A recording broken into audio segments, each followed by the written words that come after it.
Assemble the accused! Bear witness to their trials! The time of the Inquisition is now at hand. Putting pop culture to the rack, the Inquisition calls to account the events of the week, rooting out heresy wherever it is found. I am Grand Inquisitor Doomcock, the future ruler of Earth, and joining me for tonight's torture is Grand Inquisitor Gary Beekler. Gary, a Merry Christmas to you and a Happy New Year. Merry Christmas and a Happy New Year to all the Inquisitioners out there. I don't know. What do we call our group in the chat? I don't know. Inquisitionites. The Inquisitionites, maybe? I don't know. Inquisitionites. Whatever. We'll figure it out. Brain froze me there. Hey, Doomcock, welcome to the channel. Welcome to the show, everyone. We're going to have some fun talking about a really bad movie. I mean, is it the worst movie ever made? No, but this one was pretty bad. So bad it got a sequel. It's getting another one. Yay. Failing upward in Hollywood is a beautiful thing.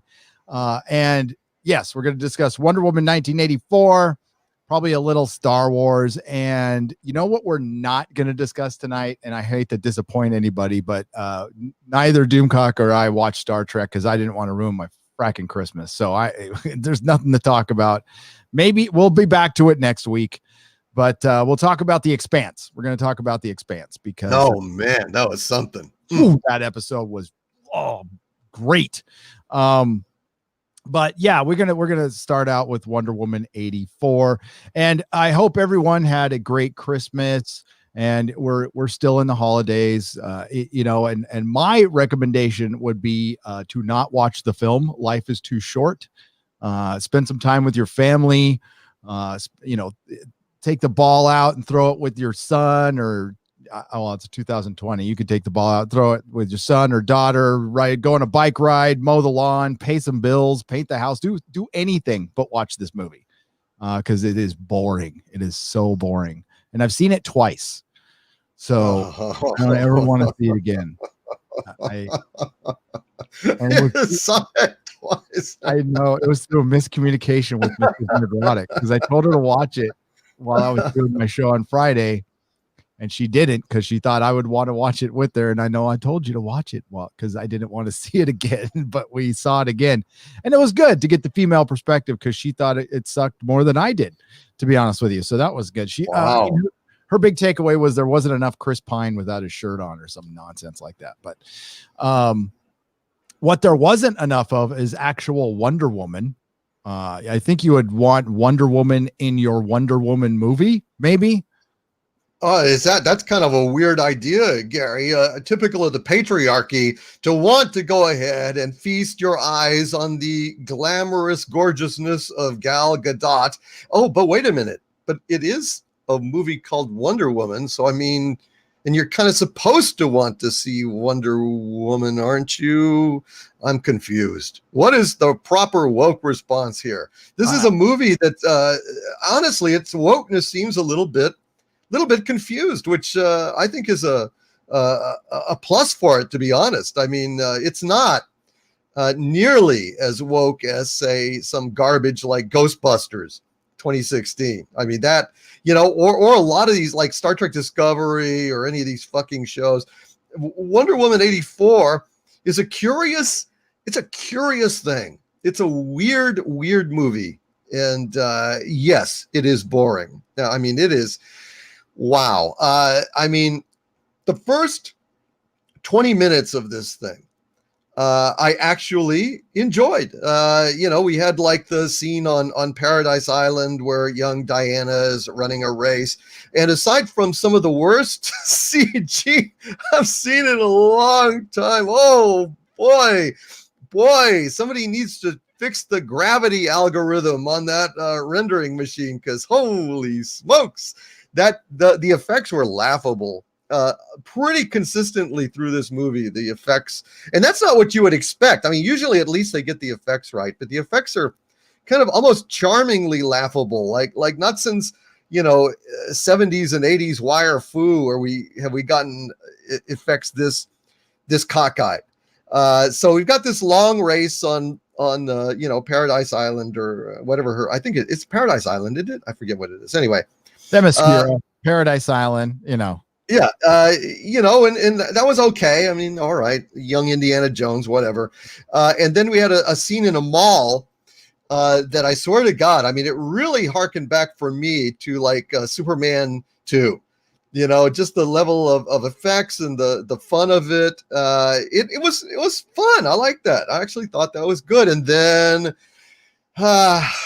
we get Pedro Pascal, then we get Kirsten Wiig, and we get all the things that really drag this movie down. And boy, I tell you what, after that first 15, 20 minutes, kiss Wonder Woman goodbye for the next hour. Think about that. It went an hour without Wonder Woman. An hour and 20 minutes. Was it that long? It was that because I quit. I had to stop. I just had, okay, you know what? I got to stop. I'm an hour and a half into this fucking thing. I need to stop now and take a breath and just go and because I was so bored. And I was just astonished that it took this long to get any more Wonder Woman action. But you're right. It probably was about an hour and 20 minutes. I stopped at an hour and 30. I was like, okay, it's been an hour and 10 minutes without any superhero action. Not since Fantastic has there been a movie with this little superheroics in it that's supposedly a superhero movie. Fantastic, I think, even went worse, but and they never delivered. At least Wonder Woman, eventually, when she shows up, she shows up. She is adorable. Gal Gadot is so gorgeous. And so feminine, and she just lights up the room, but she's also strong and compassionate. I mean, if there's anything in this movie worth seeing that saves it, it is her. And I am a fan of her Wonder Woman. I just wish they had a better vehicle for her. Oh, I totally agree. I mean, she is the biggest difference. Okay, so the comparisons to Captain Marvel. Captain Marvel, by the way, was a film that was a reaction to the success of Wonder Woman. Wonder Woman, the first one, the action is better, the special effects are better, even that sloppy ass third act was better than this.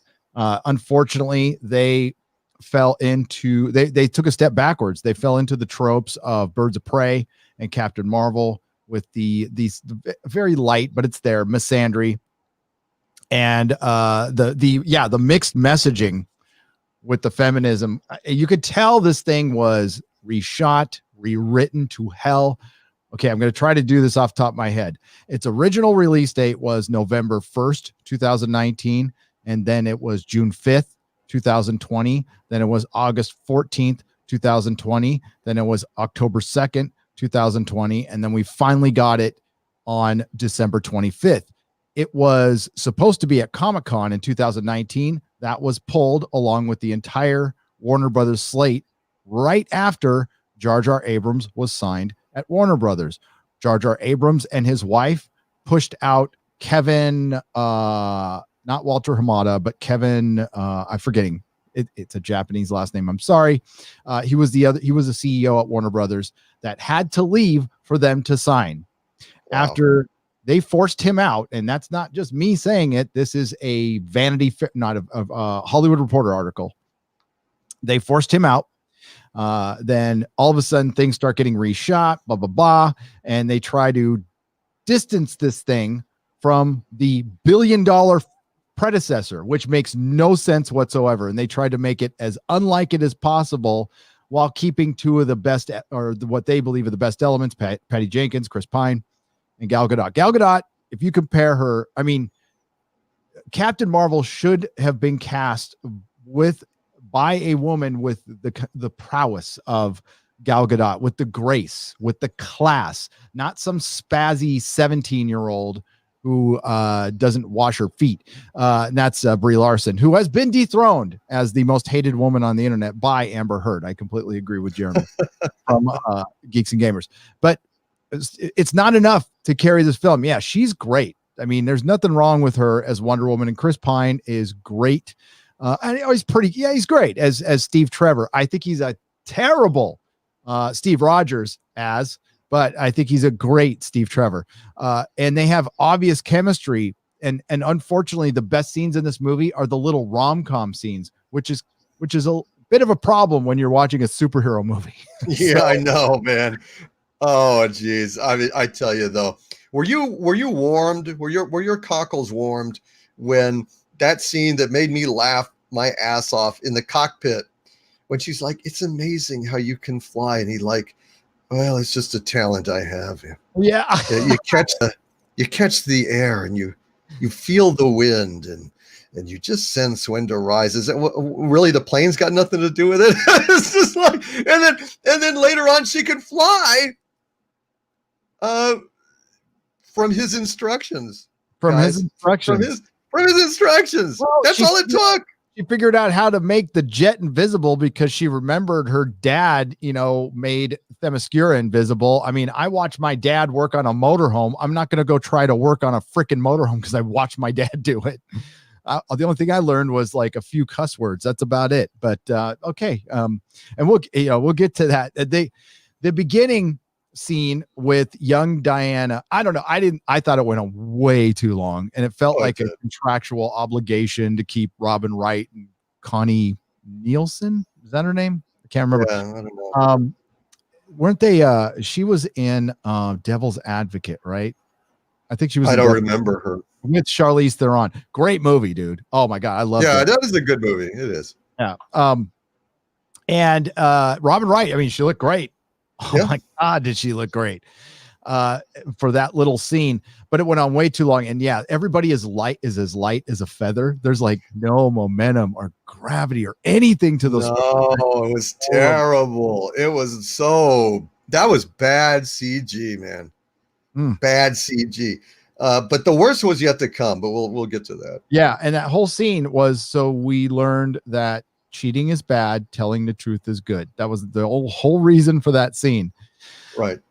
And then the mall scene, that was the IMAX scene because my screen went from dit to that. That's how I found out. And yeah, it was fine. The action scene was fine. It wasn't I mean, if you paid for an IMAX ticket, I'd feel ripped off. Oh God, yeah. And apparently I had a member on my stream today say they went to a theater to watch it. So there's theaters open in America somewhere.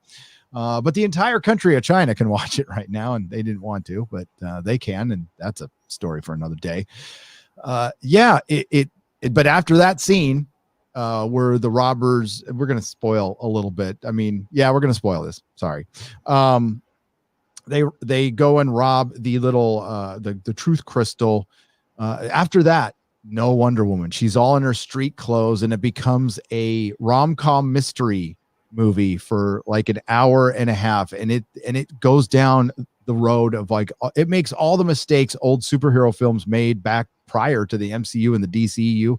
We over focus on a villain's origin that ended up being completely meaningless, and then the other villain reminded me of Tommy Lee Jones's Two-Face. He was just a clown. He was just a fracking clown. I didn't feel sorry for him. I didn't like he wasn't intimidating. I just was, and everybody's like praising Pedro Pascal like he just did an Oscar-worthy performance or something like that. It's so much overpraising going on Twitter. It's like easy, okay? That was like your average guest star role in Heart to Heart. That's about the best I could say about that. He's a decent actor. He does some good stuff somewhere else. In this one, what a waste of Max Lord. And if you've ever read the character in the comics, you know what I'm talking about. Like from the Giffen Justice League run, that's Max Lord.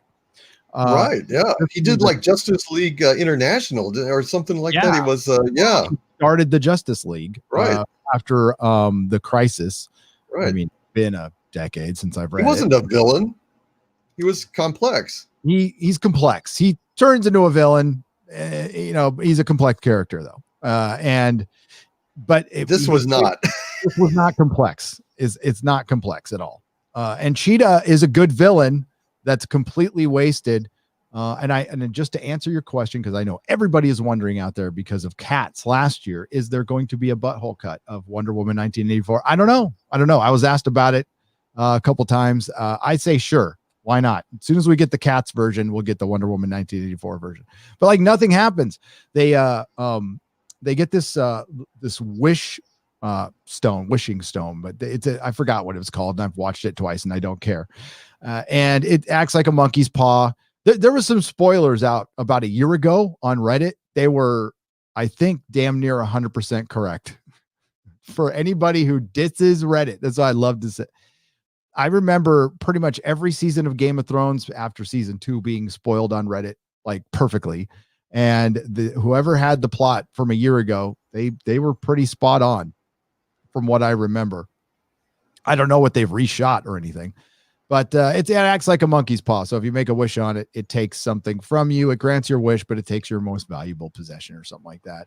And Barbara Minerva, is that she wishes on it accidentally without really knowing what it does. Diana does the same thing, and then Steve Trevor comes back in another man's body. And honestly, I didn't think about this till this was brought up Friday to show you what a toxic male I am.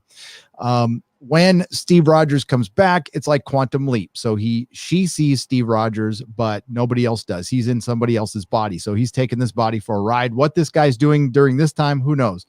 But Diana decides to take that body for a ride as well. Imagine if the roles were reversed a little bit. Just, if it was a man doing that to a woman who was trapped in another woman's body. Yep. I think they would be a little pissed off. They were completely unconcerned with where this other man went, which was the first thing that I was thinking. That's kind of weird. That's the first thing I was like, so was he a corpse that got reanimated? I mean, where is the person that's supposed to be in this body? But they are completely spectacularly unconcerned with that little question. And it was so unnecessary. Just fucking have him come back. Yep. Just have him come back. Just, okay, so all of reality has changed so that he didn't crash. And, he's been wandering through China or something all this time. And he pops up and he finds her and that's it. Why do we need this weird body snatcher story? That's just really odd.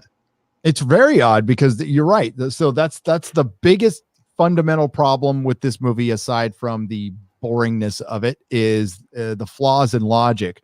Why did it pick this guy? Or he didn't make a wish on, he didn't do anything wrong. So why this guy? It's dumb. You could have just had Steve pop back into existence. If it's that powerful, it can just pop you back in existence. That's done. And then when she renounces a wish, he fades and goes away. And it really meant nothing to the story, but my God, at least, we got the changing clothes montage and had a man do it this time. That was a big, that's a subversion of expectations. The best moments, though, I liked were, and you could tell, especially after Patty Jenkins' video when she announced she's doing the Star Wars movie and she was talking about her dad's a pilot. It really did explain quite a bit why there was that much reverence for Steve Rogers. She was imprinting her dad on it, which isn't a bad thing. And the Man Out of Time stuff, it was cheesy that they flipped it over instead of Diana. It's Steve this time, but it was cool. She takes him to the museum and he sees, the rocket and stuff. That was the stuff I thought was the most well done. But it's not why I watch a superhero movie. It's just like, it's a cool scene, but I'm still pretty bored. And it goes on and on and on. And and how'd you like that? The streets of Washington, D.C. are lined with alcoholic white male drapists who want to assault every woman they see as they walk by. Of course. Well, the other homeless guy was a man of color, so of course he was noble and oppressed and long suffering, and he wouldn't harm a fly. And then she comes across a white businessman drunk on a park bench, and he of course gives her crap until Wonder Woman shows up and kicks his ass, and then later he gets his ass kicked again by Kirsten Wiig. Yeah. Shades of Ghostbusters 2016. Although this was not nearly as bad as that, not even close. And Whitey, I mentioned this in my member stream today, but why in the hell do you think they cast Kristen Wiig? It was because of Ghostbusters 2016. That's exactly why they picked her. It's not like, oh my God, Cheetah. I see Cheetah when I see Kristen Wiig. It's not like there aren't other attractive women who can be funny. As a matter of fact, there's a lot that are better than Kristen Wiig. Kristen Wiig is very good at playing Kristen Wiig. That's about it. I mean, she's not the worst thing in this movie, and as it progresses, it's fine. I mean, she's not horrible in it. She's just Kristen Wiig, and she doesn't do it for me. But I mean, and to acknowledge the ladies out there, I understand that when you're walking home from work, especially in the big city, especially in the 80s, you got catcalled all the time, a little whistle here and there. Sure. I mean, but it's not like I'm going to grab you all the time. Now, it did happen. Okay. Cause I'm married and I understand, like my wife lived in the big city and she would walk around even San Francisco and get shit. So I acknowledge, I know that happens, but they just played it up a little bit too, especially the two scenes. And the second one's my favorite when it has like 9 guys out there and they're all, hey, and really Washington, DC, bunch of white guys being drunk. I mean, like if they're politicians, I mean, if they were outside a government building, okay, I might be able to buy it, but right. Yeah. And maybe she was, maybe there were a bunch of senators. Okay. And that, if they would have said that, I would believe it. Although she was a little too old for those senators, if you know what I'm saying. She was, but I got to say, I do like that leotard workout look from the 80s. So she was rocking that for a while. She looked good in that scene. I was surprised. Not bad. The kind of high-waisted leotards that women used to wear, like Olivia Newton-John in Physical. Oh, yeah. I appreciated that. I like that. Yeah. She was terrible otherwise, though. That stuff is back. It's back already. Not that we can go to gyms anymore, but right. What we do is we follow Maxwell Lord. They try to make him sympathetic by giving him an Asian son. Yeah, I don't know. That was weird. I didn't show the mom or anything. So, I mean, there's a lot of questions that weren't answered, and they spend a lot of time setting up Maxwell Lord and Cheetah while Diana is on this little mystery with Steve Rogers. And then there's the point where they steal the plane. And she works in a museum, but she got right onto this. I must have missed the part where she just flashed a card and got onto the Air Force Base or something, or the where they had jets. So it was an airport of some kind.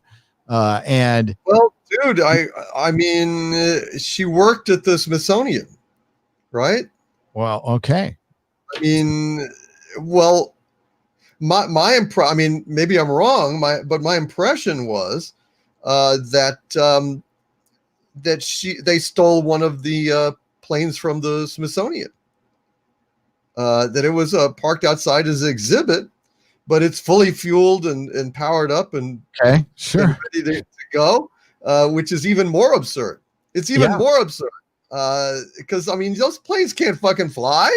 No, they're sitting there fully guys fueled. in the tower. So if they're not going to fly them, why would they have guys in the tower? And I don't know. I mean, I don't know. Well, I thought that was like at a local like airport or something, like detecting a jet taking off. I didn't think it was the Smith. I don't know. I mean, there's a lot in this movie that is not well explained. The editing is horrible. The continuity is horrible. There's missing stuff like Max Lord has a health problem, and it's prior to him using the crystal, but they don't bring it up. And then once he starts using the truth stone or crystal, whatever the hell it is, it starts affecting his health. And it feels like that there was some health problem before that they might've cut out. It doesn't matter because I'm so bored. I stopped caring how everything works and I just want to get there. So they steal this jet, and this is supposed to be the "Can you read my mind" scene from Superman, Yes. But a reverse version of it. And if it was like a 30-second scene, it would have been fine. This goes on and on and on. So they steal the jet, and there's a thing called radar, which he doesn't know about because he's from World War I. That's fine. Of course, World War II, and they had radar in World War II. So I don't know what the fuck that was. Why am I blank? Was it World War II in? I think it was against the Germans, right? It was against the Yazis, wasn't it? Am I wrong? Or one. Was it World War I, guys? Or was it World War II? Ask the chat, because I thought it was World War II. It was World War I. So if it's World War I, how the fuck did he know how to fly that plane? So that's even worse. See, I thought it was World War II, because I mean, that's around the time when actually the comics were published. Yeah, there was no man's land and they were doing the Gatling guns. That's World War I. It's been I'll be damned. Okay. Well, that's even worse, because how the hell would he even hell he should be able to fly that plane if he flew a biplane. I mean, that's like riding a bicycle and thinking you can drive a car. You know, it's ridiculous. Oh my God. He just goes, yeah, he just gets sitting there. He's like, yeah, just hit this button and go. Let's take off. Woo. Oh my God. And then he takes off, and then there's radar. So they need to make the plane invisible. And Diana goes, well, my father made Themyscira invisible, and I was trying to copy the trick. And I did it with a coffee cup once 50 years ago. And then she just does this and makes the plane invisible. And then my wife screams, Wonder Woman flies the motherfucker invisible jet, not Steve. So and then they fly through the fireworks, and you're like, okay, that's nice. And then they go above the clouds and show the fireworks of the clouds, and we're like, where is this going? And then they end up in Egypt. They're just in Egypt. Okay, I got a question. I mean, I has never been in the Air Force. I have obviously never been in the military. Is there enough fuel in a jet to fly from Washington, D.C. to Egypt? I know there is in a jumbo jet, but like a smaller jet. No way. And in fact, they had already made. See, that's the thing, Gary. It's like, if he was flying biplanes. See, I'm confused. So it actually was World War I, because he said. There's no plane that would have enough fuel to get from Washington to Egypt. In the movie, he says it. So I mean, it's calling our attention to this fact. And the fact is, a jet is not a long range kind of a thing. It's not going to be able to fly that far. I absolutely would not believe that. I would think its maximum range would be. Well, I don't know. It would depend on the jet. But far. I just don't. I mean, that's far. I mean, that's around the world. I mean, it's not like flying to Australia or anything, but from here. But yeah. Wrong. Oh shit. You know what? Everything I'm saying is being written down on my Google right now. God dang. Oh, that's weird. Fuck off. Yeah. How the hell did you? I must have said something that woke up my phone and thought I was talking to it. Does that all the time? Does it in the middle of the night. It says things like, I'm watching you sleep. No, just kidding. So this jet flies to Egypt. Okay, because they're following Maxwell Lord. Maxwell Lord is trying to obtain wishes. He was running a Ponzi scheme based on land that was supposed to have oil in it, but it was all fake. And then he wishes he becomes the crystal. So his wish is to become the crystal. So he grants the wish, and then he can take whatever he wants in return from anybody who grants the wish. And he just walks around going, don't you wish I would do this thing? And then people would say yes. And then he would take whatever he needs from them. And it goes on and on. And it's an interesting concept that was just sloppily put together. And also it proves that this isn't the kind of villain you can base an entire superhero film around. That's probably why they added Cheetah in. I don't know. The writers of this film were Patty Jenkins and Jeff Johns. Patty Jenkins, I don't know what she's written before. She's directed TV shows before and sitcoms and shit like that. And she's a comedian or hung with comedians or something. And that's fine. And then there's Jeff Johns, who has written some of the best DC comics I've ever read, and also written some. I mean, he's okay in TV. He's been fine doing Smallville episodes and occasionally like a teen. He wrote a Teen Titans episode that I like. I hated the rest of them, but I like that one. But he's also written some complete shite, and the dude just doesn't work in film. I know the Snyder Cut guys hate this guy.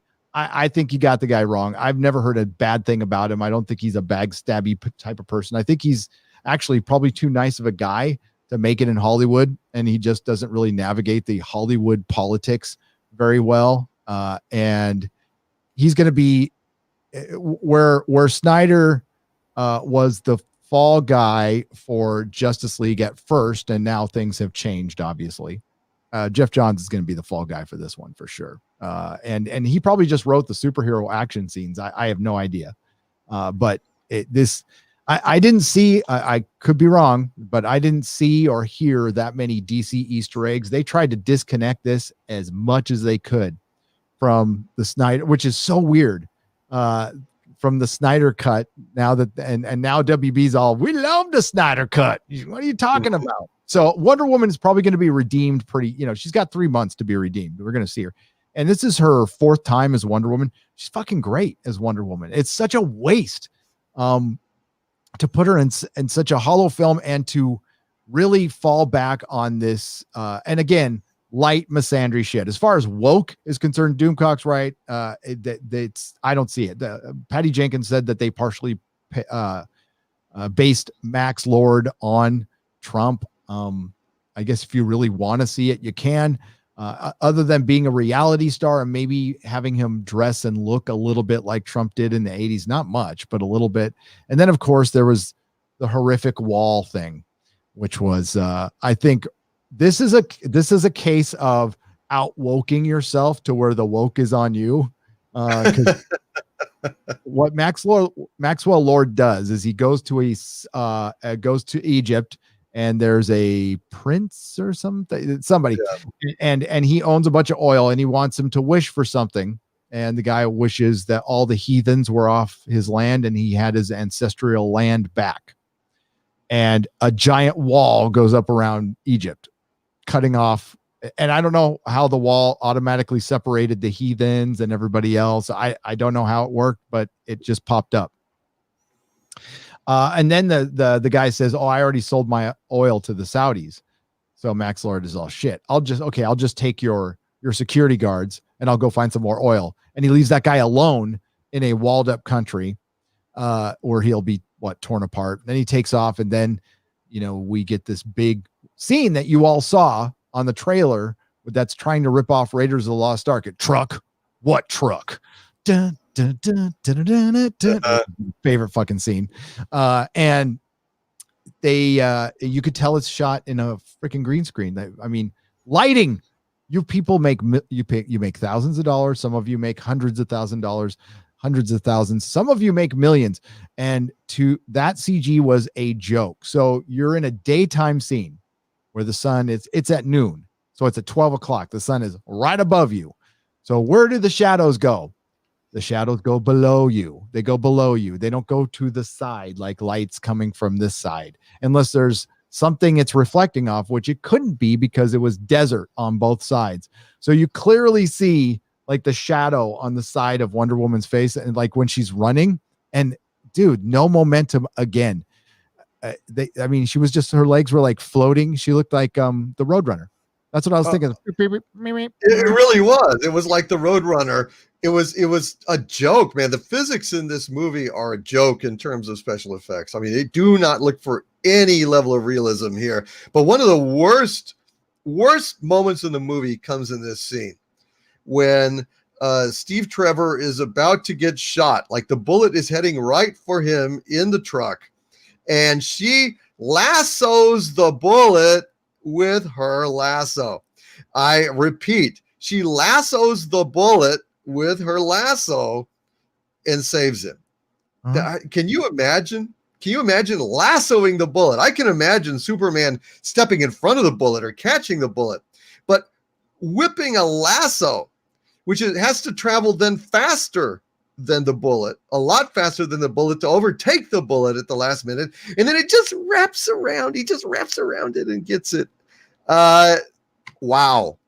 That was so fucking awful. It was one of the worst things I've seen in a superhero movie. Come on, man. Come on. That was bad. And it could have just ricocheted away. You could have something like that, but right. was so, you're right. It was so slow. And I'm like, wow, that is the slowest moving It bullet. was a teeny bullet too, as bullets are wont to be, and yet it just kind of hooked a little bit around. It couldn't wrap around it several times. It just hooked around it just enough to be able to somehow yank it. Which I guess really Wonder Woman in this movie is Spider-Man, because her lasso has the ability to stick to things. Her lasso has the ability to shoot up and grab a passing plane or a skyscraper flagpole and swing her, or nothing. Yes. Well, she was swinging on lightning at one point. Yes. She was lassoing the lightning and swinging on it like it was a beam. Somebody needs to tell these people that lightning is not actually solid. But never mind. But in another way, she was Spider-Man. When the kids are in the middle of the road during this truck chase, and she swings down on her lasso from God knows where, from what she's swinging on, I don't know. But she swings down on her lasso and scoops them up, two of them. One of them, she's got her arm around, and the other one, she just touches with the back of her hand on the kid's back and scoops him up because she's Spider Wonder Woman. She's Wonder Spider. She's magic. She's got magic now, and she's got spider powers. Yep. Yeah. And you know what? This movie, okay, imagine if the women from The View wrote a superhero movie. This will be it. We don't have to imagine anymore. We don't have to imagine. This is it. Yeah. This is like if Whoopi Goldberg and that other woman wrote a superhero movie. This is it. Yeah. So this scene goes on forever, and she does like crawl under a truck. I mean, she gets shot at 50 caliber gun. She's losing her powers, and they're firing this 50 caliber gun. By the way, they're firing also at the car that Max Lord is in. How it never gets hit, I don't know. But 50 caliber guns, like, I mean, we all remember Saving Private Ryan, what that does to things. It evaporates them. So I don't know how that worked out either, but it did. Diana is losing her powers because of her wish. So it's costing her most valued possession. I guess it's aside from the thing you wish for, and they even bring this up in the movie. Barbara Minerva brings it up as all, what if the thing you wish for is your most valued possession, what does it, take the second most valuable possession? Like, because to some people that thing they wish for would be automatically their most valued possession. So does the thing take it back? See, the logic of this thing just doesn't work. And you should just keep it as ambiguous as possible. And the one thing they also didn't do is explain to you how Max Lord really found out where the truth crystal was, how he found out about it originally at all. They did one passing scene where Diana and Steve were, and this was straight up out of like I think they were trying to pay homage to the 70s TV show. I think they were. And he's helping her investigate. And there's some stuff on Max Lord's desk, like a map and a design of the crystal showing that he had been looking for it before, but that's the only answer you get. And it's connected to a god. And we've already seen Wonder Woman fight gods before. So you're thinking, well, maybe we'll see the god in this. Like maybe we'll see the god behind it. No, it's just an object he left behind that destroys civilizations. They mentioned it, that's what killed off the Mayans. It was this truth stone. So after the big, long freaking thing in the desert, I had to go back and I'm like, how'd they get back from Egypt? All of a sudden they're back in Washington, and I had to go back, and there's a quick scene where you see the jet take off, and that's it. But like you blink and you'll miss it. And Diana calls from Egypt, right? And calls Barbara, and Barbara's like, yeah, I've got a lead, this guy, who knows about the crystal. She's like, I'll meet you there tomorrow. And then the jet takes off, and then they're back in Washington, D.C. Meanwhile, the world is descending into chaos because everybody's getting their wishes granted everywhere. And what Max is trying to do is get more, because it's taken such a physical toll on him. He needs to get with more people. He gets to a televangelist, which was kind of funny, and gets him out of trouble. But takes his parishioners. Then he gets to President Reagan, which was such fucking, Hollywood just hates Reagan. I don't understand that because he comes from Hollywood, whatever. But Maxwell Lord gets him to wish for more nuclear weapons at one point, which puts us on the precipice of World War III. And the Russians are just portrayed as like paper Russians. They look like this innocent party that was attacked by. It was just weird how they portrayed that, and it got so messy at the end. I'm like, I had trouble keeping track of what was going on. Meantime, there's Alistair. You know how his son, right, who's popping up, but I don't see any supervision outside of Max. So maybe there's somebody outside the door who brings him in all the time, but he's just running around by himself the whole time. At the end, I'm like, what the hell? Yeah, it just turns into a freaking mess. And you see Barbara kind of descending into, she's getting more and more powerful as she figures out that, finally they all figure out when they go to that Mayan guy, what the truth crystal is all about. And it's imbued by Loki, but they can't say Loki. And Barbara's like, well, I don't want you. You have to renounce the wishes for everything to be returned or destroy the crystal. Well, they can't destroy the crystal because it's in Max Lord. So we can't kill Max Lord. I mean, the world's about to, be destroyed, but we cannot think about that option at all. So we got to get him to renounce the wish. And Barbara doesn't want to renounce her wish because she likes being powerful. So she takes off to go protect Max Lord while he's with the president, and he gets the president's powers and blah, blah, blah. But we got to get to the end, dude, because this movie sucks. And I don't want to talk about it that long. But and the radar station, the transmission military station, how does that transmit to like a foxhole in the middle of the desert? In I don't know, whatever country they're in, something a stand. They were nondescriptistan, whatever right. They were. How does it transmit there? How did it transmit to everybody? The same way that it can transmit without camera or microphone. After Wonder Woman destroys that in the fight at the end, he just stands in the beam. The little blue beam, the mystery blue beam. Do we have technology like that in the 80s? No, not really. Do we have technology like that now? No, probably not. But it's a magic blue beam, and he can just stand in it and rant and broadcast. And not only that, but she can lasso his foot with her magic lasso, and her lasso will prove to be a mic extension cord, and she can broadcast through him in the blue light without a microphone or a camera. So and everybody would pay attention because they tried to portray this on TV screens and the big screens in Times Square, but it's just a big yellow glowy thing. And you're supposed to be able to hear Diana. She's talking very softly, but Pedro Pascal was screaming, "You can't stop me." And so this film ends with a fight in the dark with Cheetah, which is a good thing they put it in the dark because my God, did that look bad. Whoa. Wow, I felt bad I was like, oh, this is bad. It was the cat. How did she become Cheetah? All she said was on the plane, where for some reason now she can have two wishes. I thought it was everybody could only have one wish, but she gets two. And she doesn't want to be like Diana. She wants to be the apex predator. It's like, and so you shall be. You shall turn into an cat. And it's like, what? What the? There was no indication.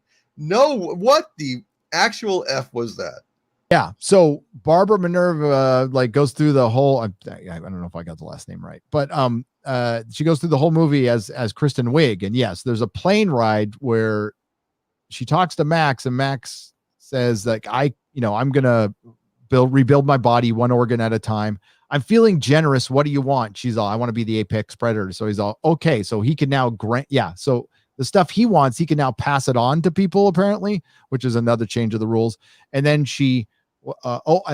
then Wonder Woman shows up with her golden eagle armor, which I had to be reminded, but it's from Kingdom Come.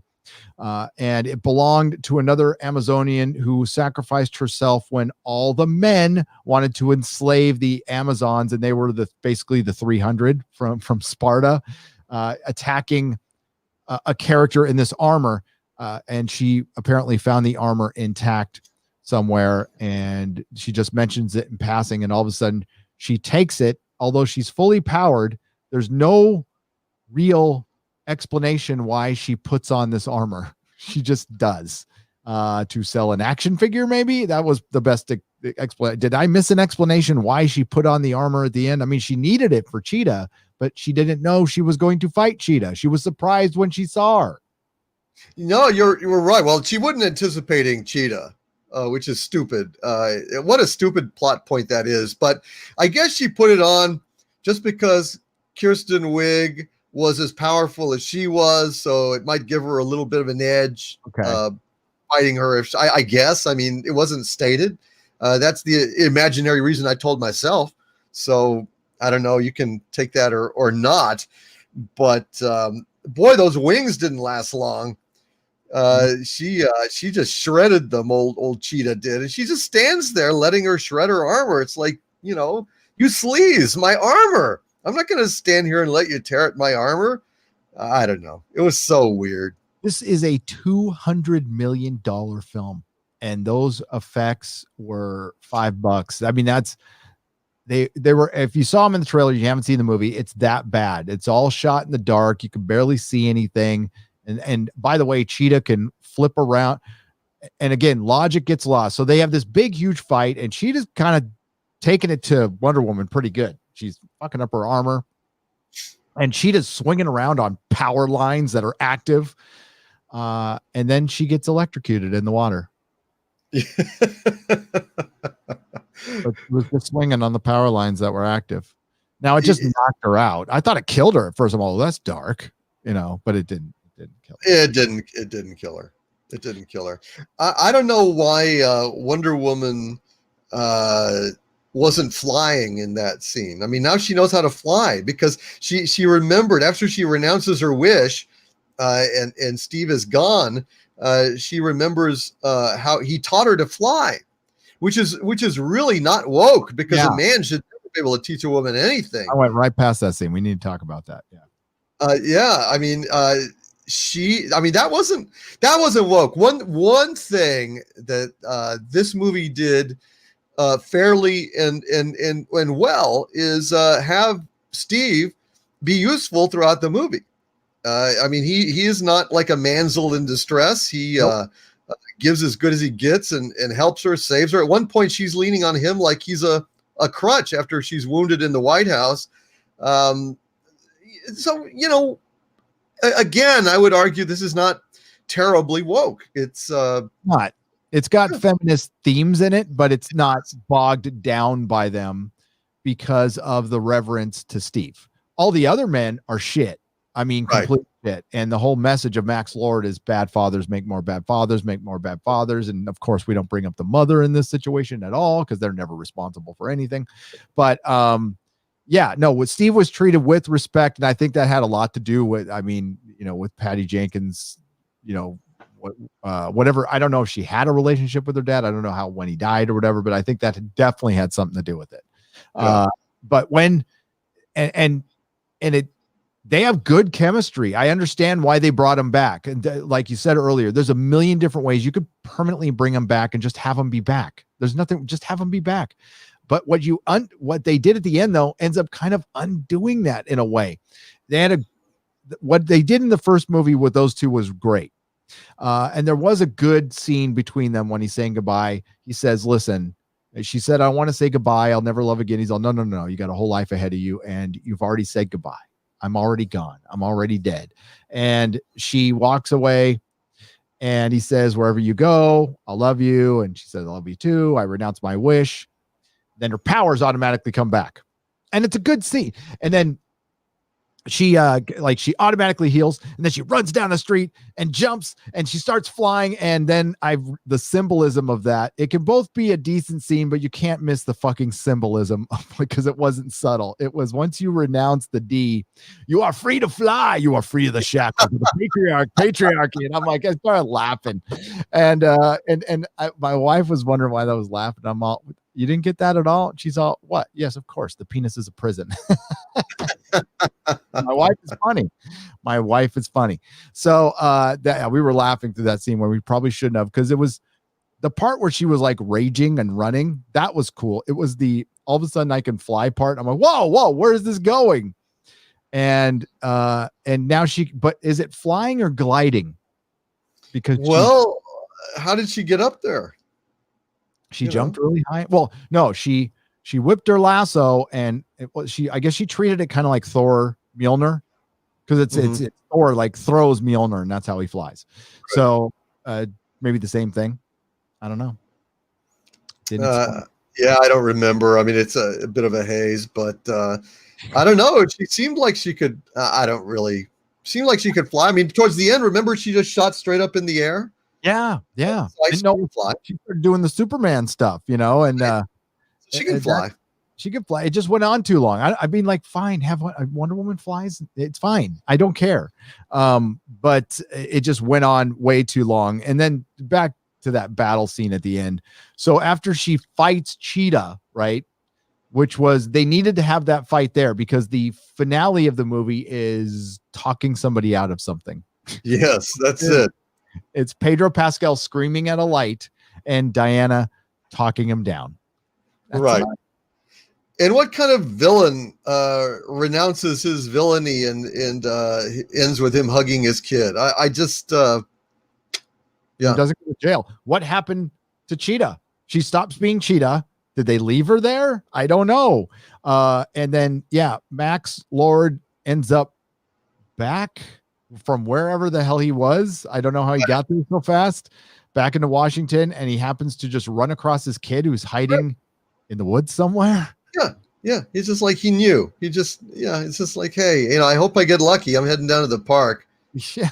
I hear he likes to hang out down there, but of course I don't know much about my kid or his whereabouts, but let's give it a shot. Hey.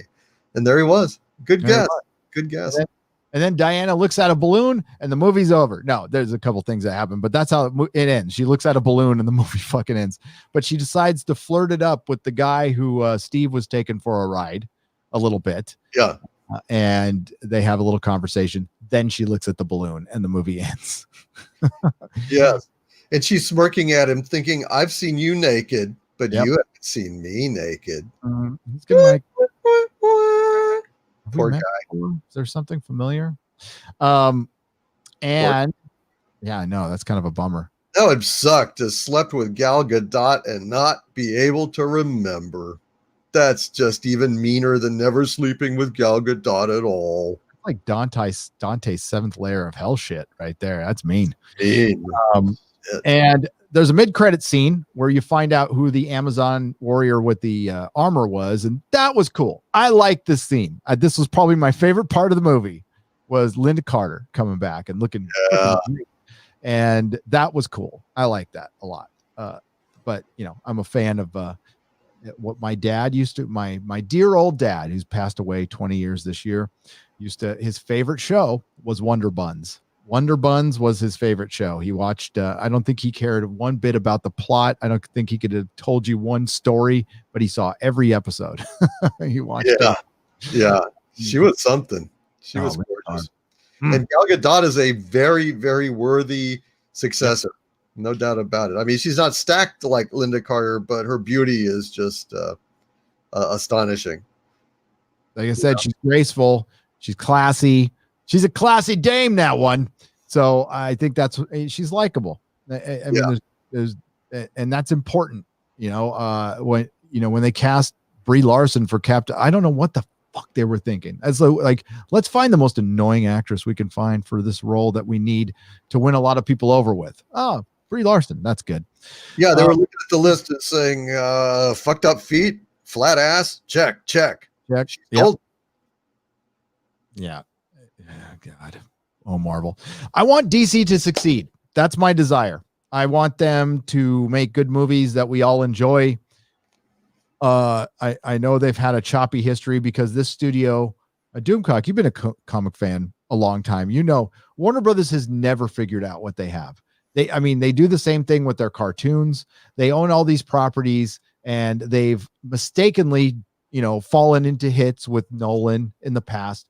But for the most part, they don't know what the fuck they're doing, and they never have, no matter who owns them, AT&T or Time or whatever. They've never known what to do with Batman or Superman outside of sell fucking underwear and products. And, they've left DC Comics alone for the most part. And it worked until they started meddling.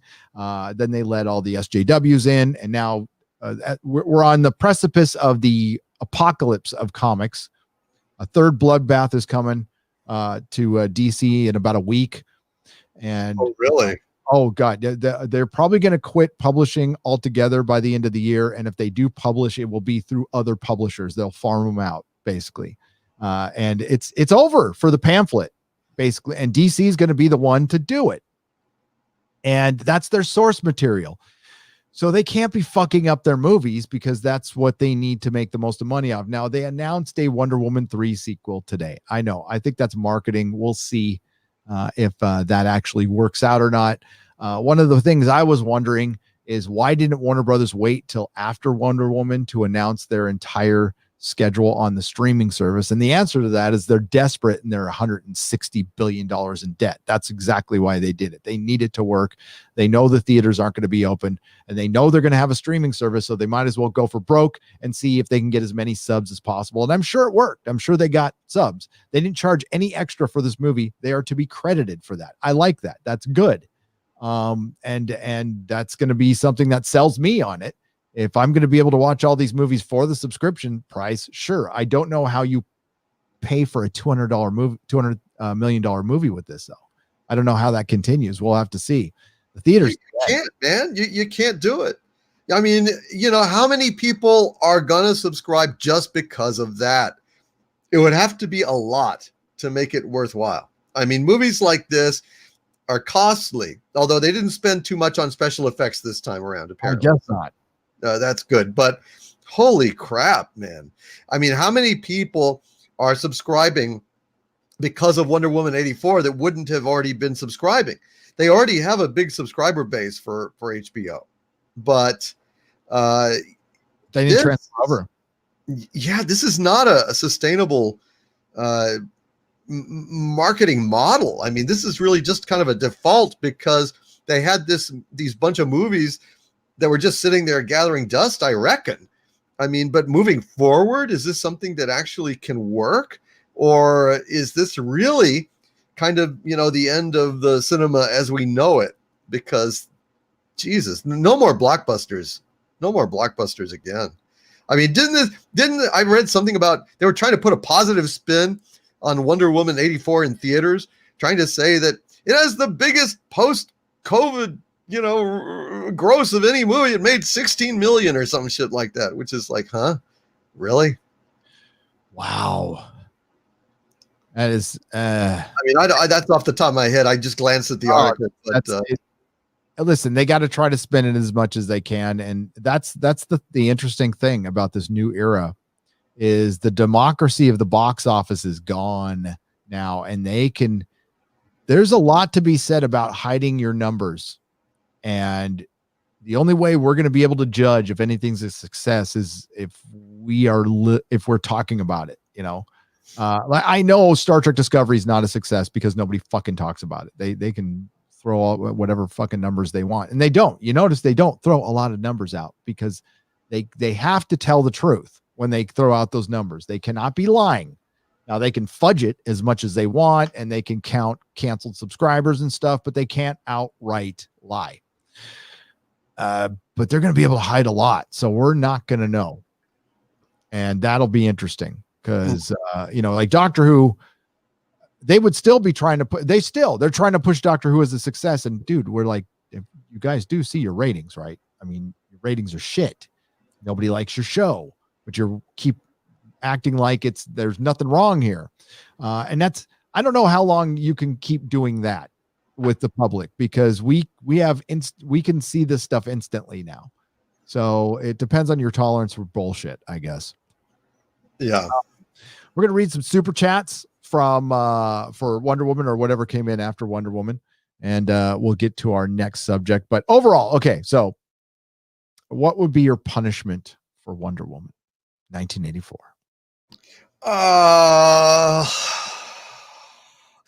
It really was not obnoxious. It was just inept, slow, boring, misguided. It's just misguided, thinks it's important, but to keep you vultures happy, I shall flog it. So I have quoted Jesus Christ Superstar, a flogging. That is Flogging. There you go. My sentence. Not a whole lot.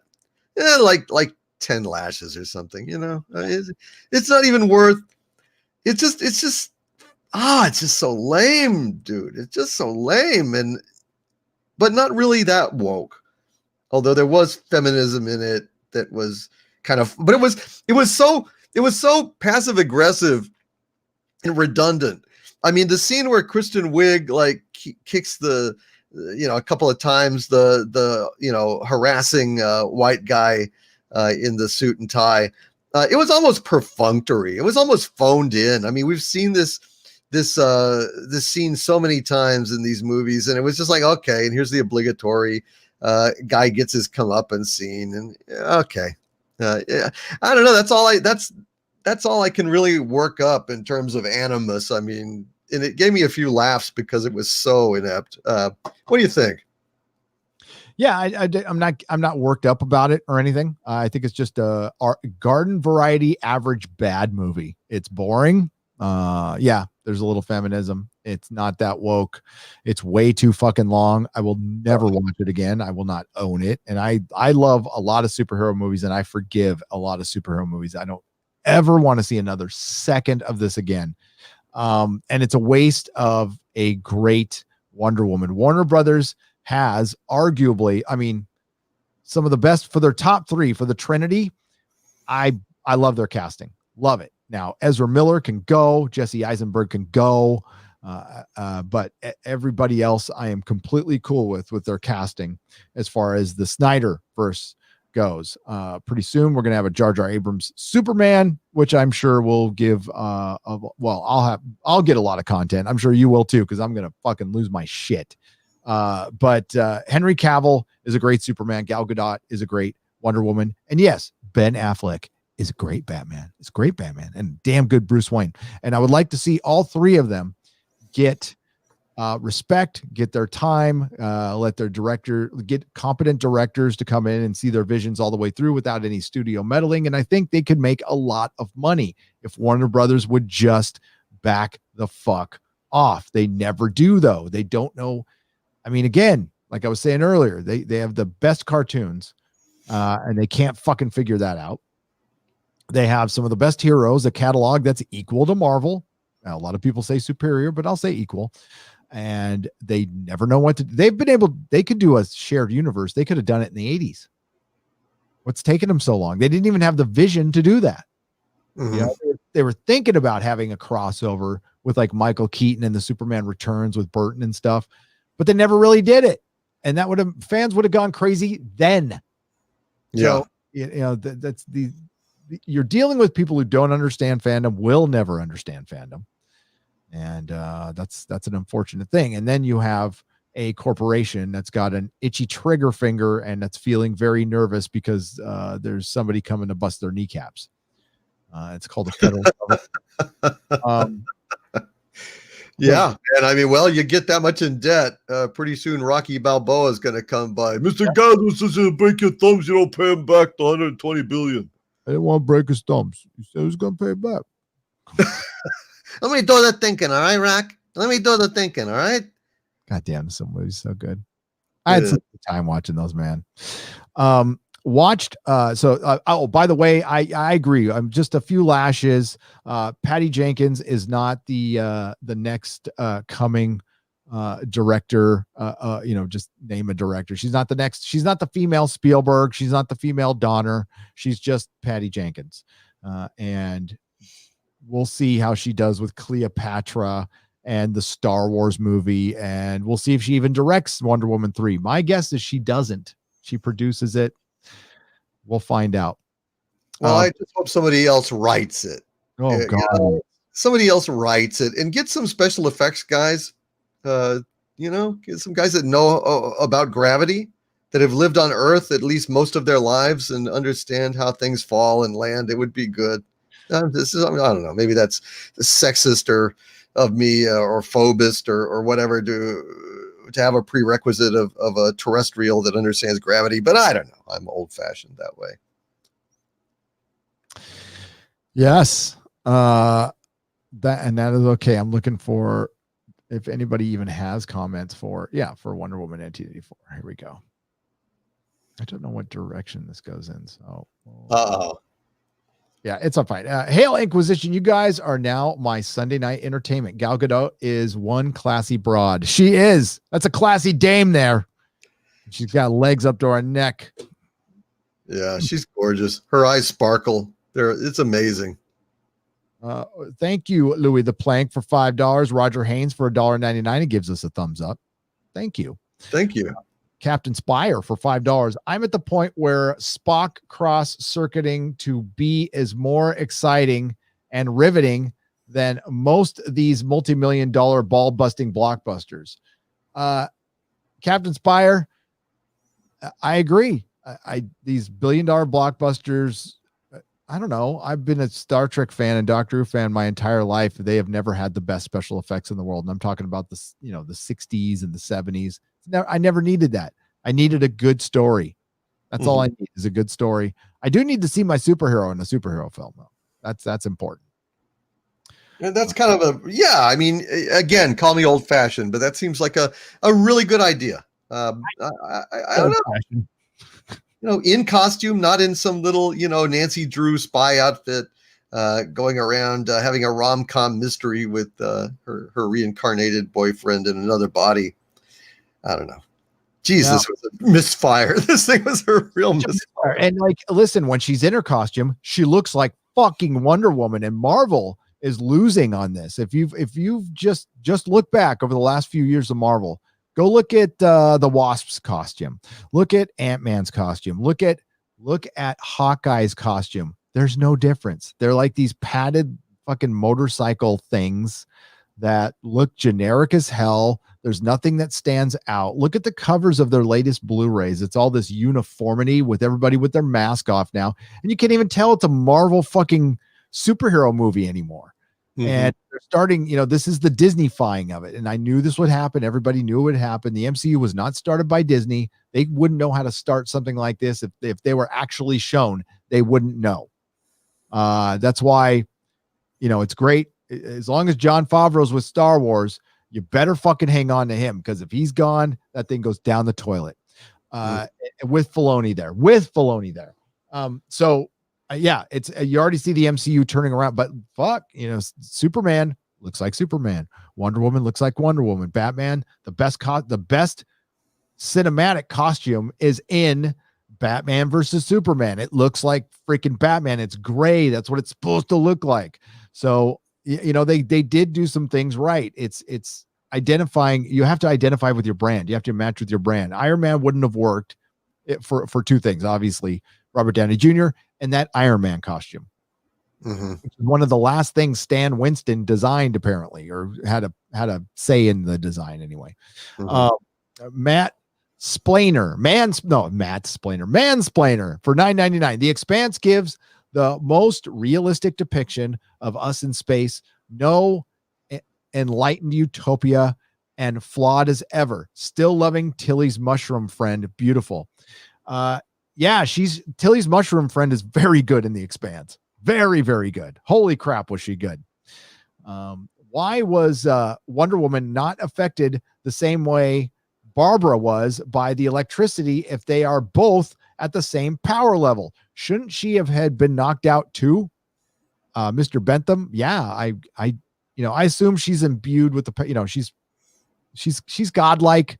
She's Thor level power. So I kind of was okay with her not getting knocked out, but I don't know. I honestly don't know. There was no logic in this film at all. No, throw that out the window. Didn't even look for that. It was kind of an embarrassment, to be honest. Although I guess when she swung on the power cable, she wasn't touching the sparking end of it. And as we know, birds can sit on power cables without getting electrocuted. But once it went in the water, it would jump in there. Hell, Wonder Woman swings on lightning bolts with her lasso. So she's fine. Yeah, I don't know. Maybe the armor was a insulator. I don't know. She's godlike, so she can handle that stuff. But then so is Kirsten Wig, or she wanted to be different. Maybe when she was Cheetah, she wanted to be superior, except insofar as the fine print read, except for electricity. So maybe she should have read the fine print of the trade before she made it. I don't know. For 5 Austrian pesos from HH says Cheetah is not an apex predator in its environment. Far from it. It's not. I mean, I don't know. A cheetah, what would be if a cheetah was up against like a tiger would kick a cheetah's ass, right? I mean, they're bigger. I think they're in the veldt, right? So I mean, a lion would probably be the apex predator for a cheetah, but smart Alec, a cheetah in New York. Well, then and I'm just saying. Well, except for those 6-foot rats that are down in the sewers. Pizza rat would kick her ass. Yep. CJ for $9.99. I'm confused. What happens if someone wants the same thing, or what if they wish off a person? Or what if they wish off a person is? What if the wish off a person is a polar opposite of the other? What if you want world peace? Next person wants Armageddon? That's a good question. Somebody probably would have wished for world peace at one point, but that was supposed to be the nihilist view. We'd all ask for these selfish things. But honestly, if you have world peace, you're probably going to live a pretty good life. It might be a good thing to wish for. And there's going to be some hippie out there who wishes for it. I don't like to wish for world peace. I like to wish for shredded spinach. Shredded spinach. Because not world peas. Oh. A little dad joke for the holidays, folks. Here all week, try the veal. Nicholas Horton for £5. The 70s Wonder Woman show handled the Steve Trevor thing better, involving the time skip. Yep. Yeah, they did. I don't remember exactly how they did it. I just thought he just showed up and he looked like Steve Trevor, or I have no idea what they did. I can't remember. It's been a long time since I watched that show, but I do remember the first season took place in World War II, and then the rest of it took place in the 70s. Because I don't know why they did that. I'm gonna have to look into that. Mark C is probably out there. He probably knows. Insanity Pepper for $5. Thanks to Diana, somewhere a young Bruce Wayne had to give back his wish and lose his parents again. No wonder saying Martha gets him so upset. Oh, by the way, I didn't bring up that they fucking cycled the Batman versus Superman, Bruce Wayne falling into and his parents and the Wayne's dying music. That was all recycled music. And now Hans Zimmer, you're a soundtrack guy. I'm a soundtrack guy. Hans Zimmer does repeat stuff over and over. That's what he does. And he likes to reuse stuff. And that's fine. I like Hans Zimmer. I think he's very good. And I thought the music was okay. But yeah, you reuse that? What the hell? At the end? Well, shit. He knew this was a bargain production. And, he already spent enough time on it. He said, to hell with it. This is no Inception. I'm not going to, do my Inception grade stuff. In fact, I've often thought if I'm a composer and I'm working on a movie and I write something that is like epic, like really, really epic, I might just set that aside for a better grade of movie or a higher paycheck or something. Just put that in the bank and phone in something else, for Wonder Woman 84, since they're probably paying him bargain basement prices, given everything that's gone on with it. I don't know. It's just a hypothesis. That's a good hypothesis, man. I have no explanation for a lot of the stuff. Scotty S says for $4.99, the stolen jet was Steve's Mary Sue scene. No flight hours in the jet, unfamiliar airport, fuel capacity, international airspaces. Shake my head. The invisible jet gets around some of that, but not all of it.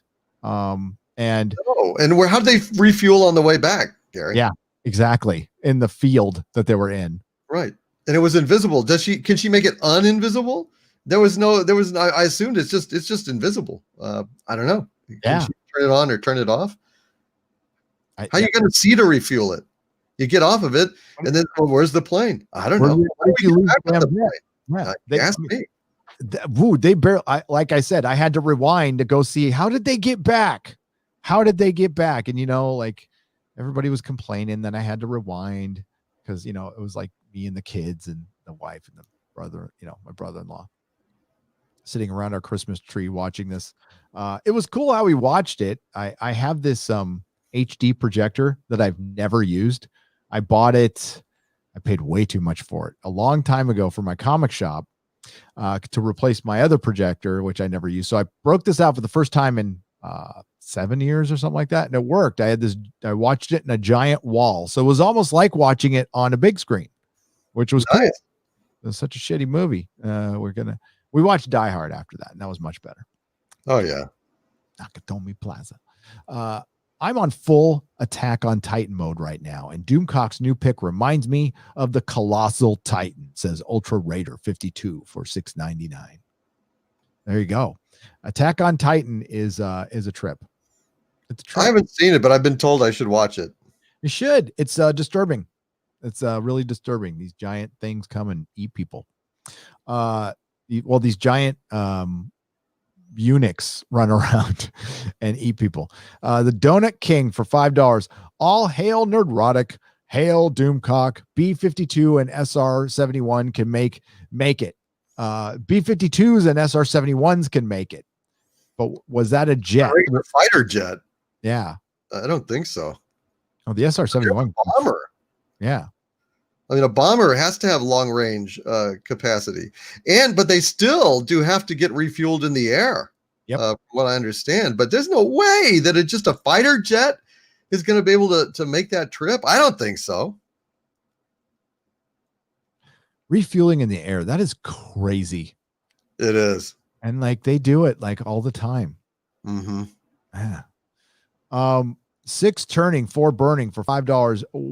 Wonder Woman comic and 70s TV show. First season was Wonder Woman comic and 70s TV show. First season was WW2. Movie was WW1. Yes, movie was World War I. That's what, but it was like I was confused when I was watching the movie too, because I just like, okay, he could figure out how to fly the plane, and then I'm like, wait a minute, he flew a biplane. There's no way you could jump into a fucking jet after flying a biplane. I mean, I'm not a pilot. I'm just guessing they're completely fucking different. Yeah. Extremely. One's like flying a kite. The other's more like flying a rocket. It's just no comparison. Yeah. I mean, so thank you, 6 turning, 4 burning for $5. Cornelius Brunius for $5. She stopped the men in the speeding car, the male jewelry thieves, but seems to ignore shoplifting girls that knocked the bride off the bridge. Oh, yes, I did notice that. Yes, the girls got to steal while all the guys got beat up. Mm-hmm. Because girls just want to have fun. Karen, which in residence for 5 Canadian pesos. The jet runs on Anita Sarkeesian's hate of men, so it never runs out of fuel. No, it doesn't. Everything is racist. Everything is sexist. Blah, blah, blah, blah, blah. Grandpappy Fisk for $5. Little Bruce Wayne wished to have his parents back, but the mean lady on TV made him renounce his wish. I love it. That is great. Yeah. Who brought that up? By the way, what happened to the I haven't been Wonder Woman for like 100 years from Batman versus Superman?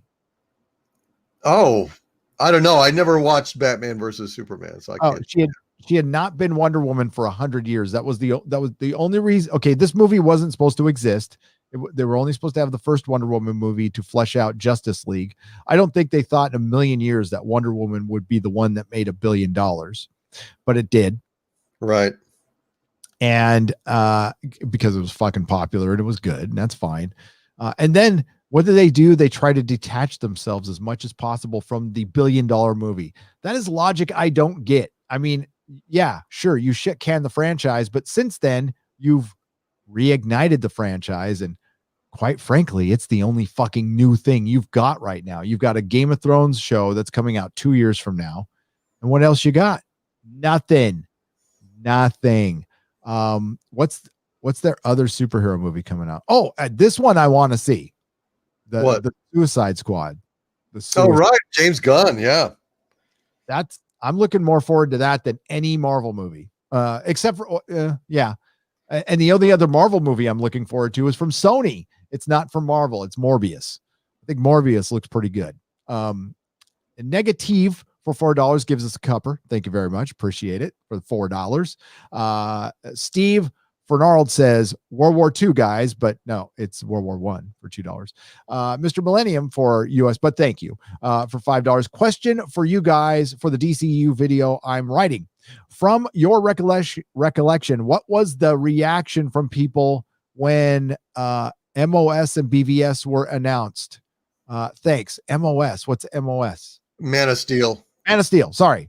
What was my the reaction? BVS wasn't announced. Okay, so when Man of Steel was announced, people were excited. People were absolutely excited. Nolan was going to be involved. People liked the guy, Henry Cavill. This is how I remember it, and that was announced when I had a shop. So we were very excited, and right up until the film, there was hype. The soundtrack, I remember when they released the theme, people were loving it. So but remember, I was in a comic shop, Mr. Millennium, so that's like your core audience. There was a ton of hype for Man of Steel. Ton. Mm-hmm. When Batman versus Superman was announced, there was a lot of skepticism, and the news came by my comic shop to interview us about Ben Affleck. And I said, I'm open to it. I'm honestly open to it. I know everybody hates Ben Affleck. I don't.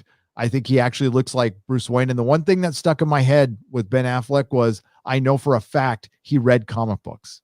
Mm-hmm. He's actually read comic books. So I was like, okay with it.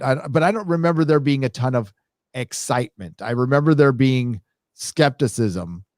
And there was people excited too, but it wasn't like when they first announced or when they announced like Spider-Man 2 or something like that. It wasn't that kind of announcement. What do you remember, Doomcock?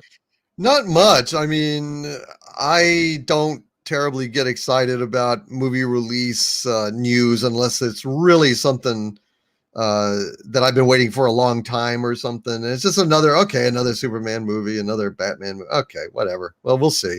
I mean, I've not been a huge fan of Snyder's kind of vision of superheroes. I think it's a little too dark, and I don't like the muted colors on the costumes and just the whole look of the thing. So, I mean, it's like, okay, I'll wait and see. And then, I tried to watch Man of Steel and the opening of it, on Krypton with all the crazy garbage. I don't know what the hell was going on in that. I was like, yeah, okay, I don't know. And then, of course, Jesse Eisenberg as Lex Luthor was that was my ticket out. But I have heard subsequently that I should see Batfleck because he was quite good. So I may go ahead and take a look at Batman v Superman. I don't know. Maybe I can fast forward over the Lex Luthor stuff, or is he just in it too much? I know he's a big part of it, and he drags the movie down to ridiculously bad levels. I'm sorry. Yeah. Fans, I'm a fan of Snyder. Y'all know I'm a fan of Snyder. Eisenberg is fucking terrible in that movie. Right. And I was watching it the other night on cable for the first time, and I was enjoying it up until he came on the screen, and then I was like, oh, okay, I'm going to go to bed. So I don't know. Man of Steel, out of the DCEU movies, Wonder Woman's the best. For the first, I love that. Man of Steel's my second favorite. I don't mind it. He does something at the end that I fundamentally have a problem with, but I know the Snyder Cut fans are fine, and I understand the logic in this film. I do. I get it. Not a fan of it, but I get it, and I like Henry Cavill as Superman. The only problem with that movie is it's just it's not a hopeful film. It's not a fun film. Right. It's very dark. And And if I hear one more damn argument about this is the Superman from post 1986 and not the Silver Age Superman, please don't even try to talk to me about Superman. Okay. The Superman post 1986 wasn't like that either. No. And I've read the comic books. It wasn't even close to John Byrne's Man of Steel. Is that what you're trying to equate it to? Because it's nothing like that at all. John Byrne knows more about Superman than pretty much anybody ever will, outside of anybody. John Byrne is one of those few creators who's an actual comic book fan, a nerd. So I would never question that guy at all about anything. But I wouldn't either, man. And my thing was, look, I'm a big fan of Superman too. So, the idea of seeing a revamped General Zod did not blow, subway air up my skirt. You know what I'm saying? It just did not excite me. So that's why I do like Henry Cavill a lot. I thought he was, I think he's fantastic in The Witcher. And he probably could be a really good Superman, but not scowling and killing people, Yeah. But I mean, the Man of Steel is clearly the second best film. And after that, I mean, Batman versus Superman, if you're going to watch it, watch the director's cut. It is far superior than the one you saw in there. I like the first 15 minutes of Suicide Squad. I think inside of Suicide Squad, I think I would very much like to see an haircut. I would definitely love to see an haircut. I think there can make something out of that. And we'll see with Justice League, but my mind is open because I think the casting is so good with Ben Affleck and Cavill and Gal Gadot, and they were very good together. If they would just put those three in a movie and keep out fucking Ezra Miller, I mean, I'm sorry, Snyder Cut fans, there's no human being alive who will be able to talk me into Ezra Miller being a good Flash. That is just wrong on every fundamental level. And Jesse Eisenberg is not a good Lex Luthor. Lex Luthor's not a little fucking 20-year-old or 30-year-old. Lex Luthor's a grown-ass man, and that's what he's supposed to be. So we'll see if they survive without that. But those two things do hamper what could be pure joy, because like the Batman scenes, there's like a fight scene where he takes on a building full of people and saves Martha, and it's fucking great. It's cool as hell. Yeah, he breaks an arm here and there. I don't care. He's Batman. And he's the closest we got to a fully realized, just a little past his prime, but I want to see a Batman in his prime. I've said this over and over again, with a fully functional Batcave, a fully functional Alfred, a fully functional Robin who's not dead, a Batgirl, a fucking Nightwing. I want the whole Bat family and the Batmobile and a full rogues gallery of villains that's locked up in Arkham, and maybe two of them are out right now and he's got to foil them. We've never seen that. We've never ever seen that in a film. We've seen it in they've done it pretty damn well in video games, and that might be one of the best representations of Batman out there. They've done it great in the animated series, of course, which is the best. I mean, it's the best thing outside of comics. Okay, that moves. All right, it's not live action, it's animated, but and if you just followed the animated series, that's pretty simple formula there. Batman is not, what Hollywood loves to do with the guy? They like to ground him. They're like, we need to ground. He's the most grounded and believable super. No, he's not. He's the most ridiculous superhero. He's utterly ridiculous. He is not super powered. He flies around with a bat costume on, taking on these really bizarre villains. It's supposed to be a little otherworldly. It's supposed to be a little different. And that's what they always miss with Batman to me. But what do I know? I'll get a comment on this video. This guy doesn't know shit about comics, which is my favorite comment of all. You're right. I don't know anything. I thought they'd have the Enterprise space shuttle in the museum after Steve seen the poster that triggered that sequence, but that's too clever. That you're right, Emperor Pigeon. 5 pounds. That's what I thought at the time. I was thinking, they ought to show him looking at the Enterprise in the Smithsonian. Although, hell, for all we know, they didn't even go to the Smithsonian, for all we know. I mean, It could have been just like mocked up in another building or something. And I love that what's his name? Max Lord was saying, Christian Wiig was saying, and we gave him the tour of the Smithsonian today. And it's like, dude, the Smithsonian is unbelievably massive. There's no way you could see it in a day. No way. No way. It was just, that was dumb. No, Which makes me think maybe they've never even seen the Smithsonian. Yeah, when my wife was planning a trip, we never went, but the trip was to be there for a week. You know, and I went to the British museums, and it took me 2 weeks to get through those. So, and I'm sure they're comparable. You're right. Okay, so Mikey Gusler, who is the biggest fan of the Snyder Cut outside of Ryan Cannell, maybe I think he's a bigger fan, for $5 says, Angry Joe, another YouTuber, you might have heard of him, wants a JJ to direct Man of Steel 2. Thinks JJ is competent, thinks The Force Awakens is amazing, and doesn't blame JJ for the fault of the sequel trilogy or the fall of Skywalker. Angry Joe's wrong, and Mikey Gusler, and he has every right to be wrong, and a lot of people agree with this wrong opinion. He's got millions of subs. Doomcock and I are just here with our piddly little hundreds of thousands of subs, which we are very grateful for, by the way. I don't really absolutely. But I understand that, like, we are no Angry Joe on this platform. I would just say, I've never watched him. I don't know. When it comes to this issue, he is wrong, and I think it's just a matter of taste. I think to be a trusted critic, you have to have respected taste. You don't have to agree with people all the time on everything. I don't.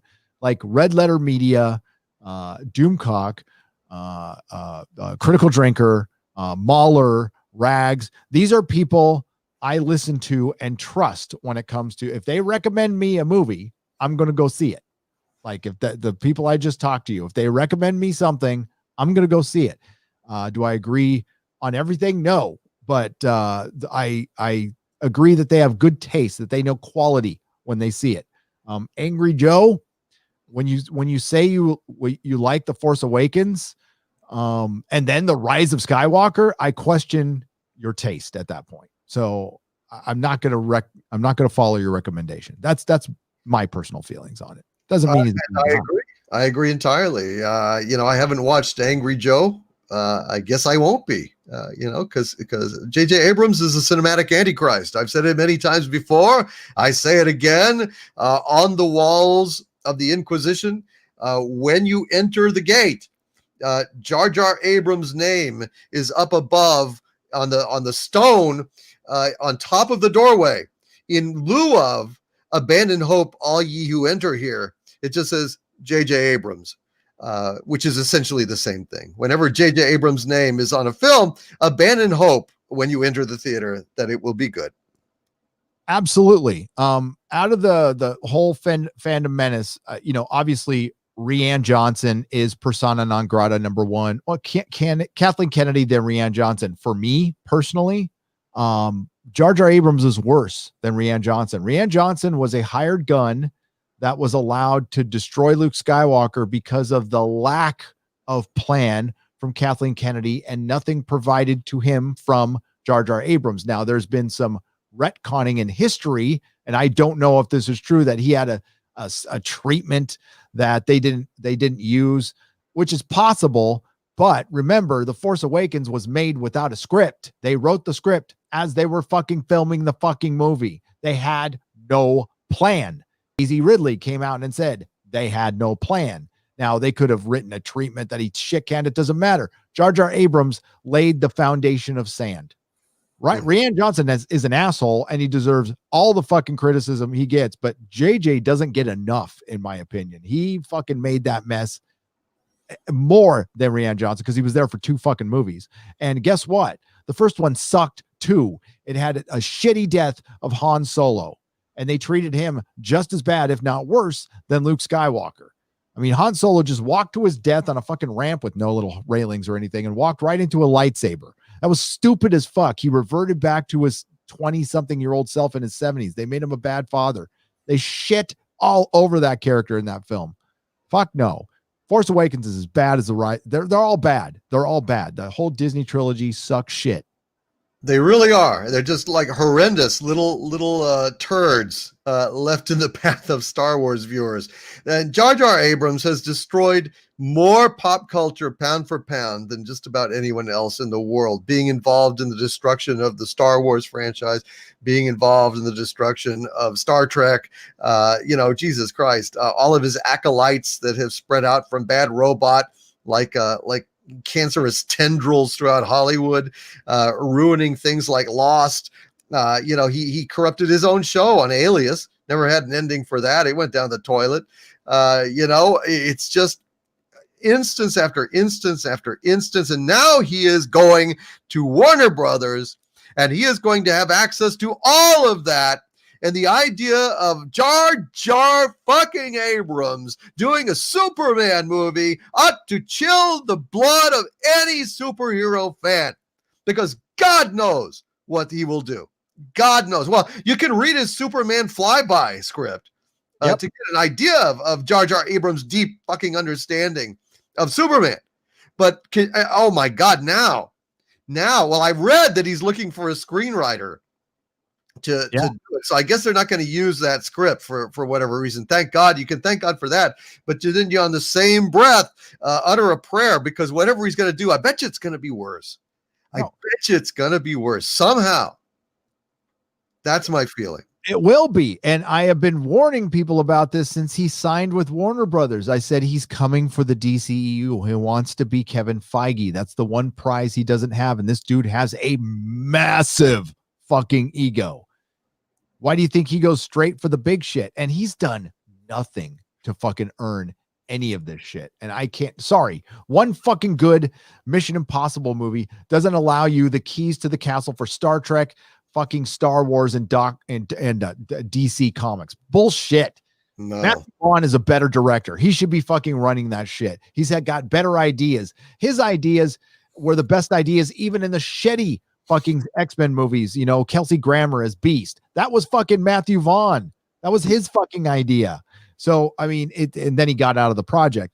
No, there's people who are much, much more competent, know what the fuck they're doing. JJ will turn Superman into Jar Jar Abrams Superman so he can get some kind of piece in the pie, because he doesn't give a fuck about these characters. He cares about expanding his business and his empire. This is a guy who used Me Too Time's Up, took advantage of a genuine movement where women were getting abused in Hollywood and used it to attain power. He's a piece of shit. Yes. Need to wake up to this. I don't know, man. Angry Joe apparently hasn't, whoever Angry Joe is. But the thing is, Jar Jar Abrams, judging from what he did with BB-8, I wouldn't be surprised if his the extent of his creative ideas for Superman is to take his diamond insignia, make it a square, take the S away and put an M in there, emphasizing the man. And then make him of color and or a woman. No, yeah. I promise you it's going to happen. I promise you. Henry Cavill will be the last Superman that looks like Superman. Ben Affleck Sparkle Boy. What's his name? Yes, Edward. Oh my God, I'm getting his name. Edward. I was thinking of his name in Sparkle Twilight. Boy. Edward. Sparkle Boy. Edward. Sparkle Boy from Twitter from Twilight and Twitter is going to be the last Batman that kind of looks like Robin playing Batman. Hail the Inquisition, condemn this film to the center of the earth, says M Tax Shark for $5. I will, but at least Wonder Woman looks like fucking Wonder Woman and acts like Wonder Woman. Yeah, Jar Jar. I didn't hate it. There were many things about it that it just made me want to give up and just stop thinking. And but overall, I did not loathe it with the burning hatred of an STD or a Captain Marvel. Gal Gadot is too genial for that. She alone makes it not an entire waste of time. Although honestly, if you have anything else to do, including cleaning your shower, I would do that first. Yeah. Like Margot Robbie's a good Harley Quinn. but they managed to make her like annoying in Right. Birds of Prey, but she's still a good Harley Quinn. I will acknowledge that. I think she's perfect for it. I think she was just following the trend and whatever.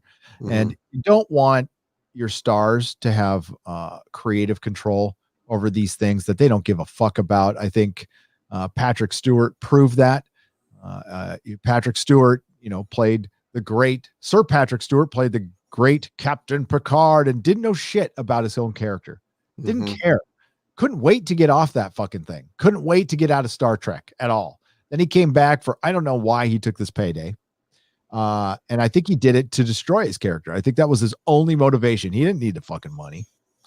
I think he must need it for a sex change operation. Since he took the Uber Eats commercials, that suggests a level of desperation, hitherto unexpected. Do you think he's broke? Maybe he's broke. He might be broke in some way. Bad investments. Yeah.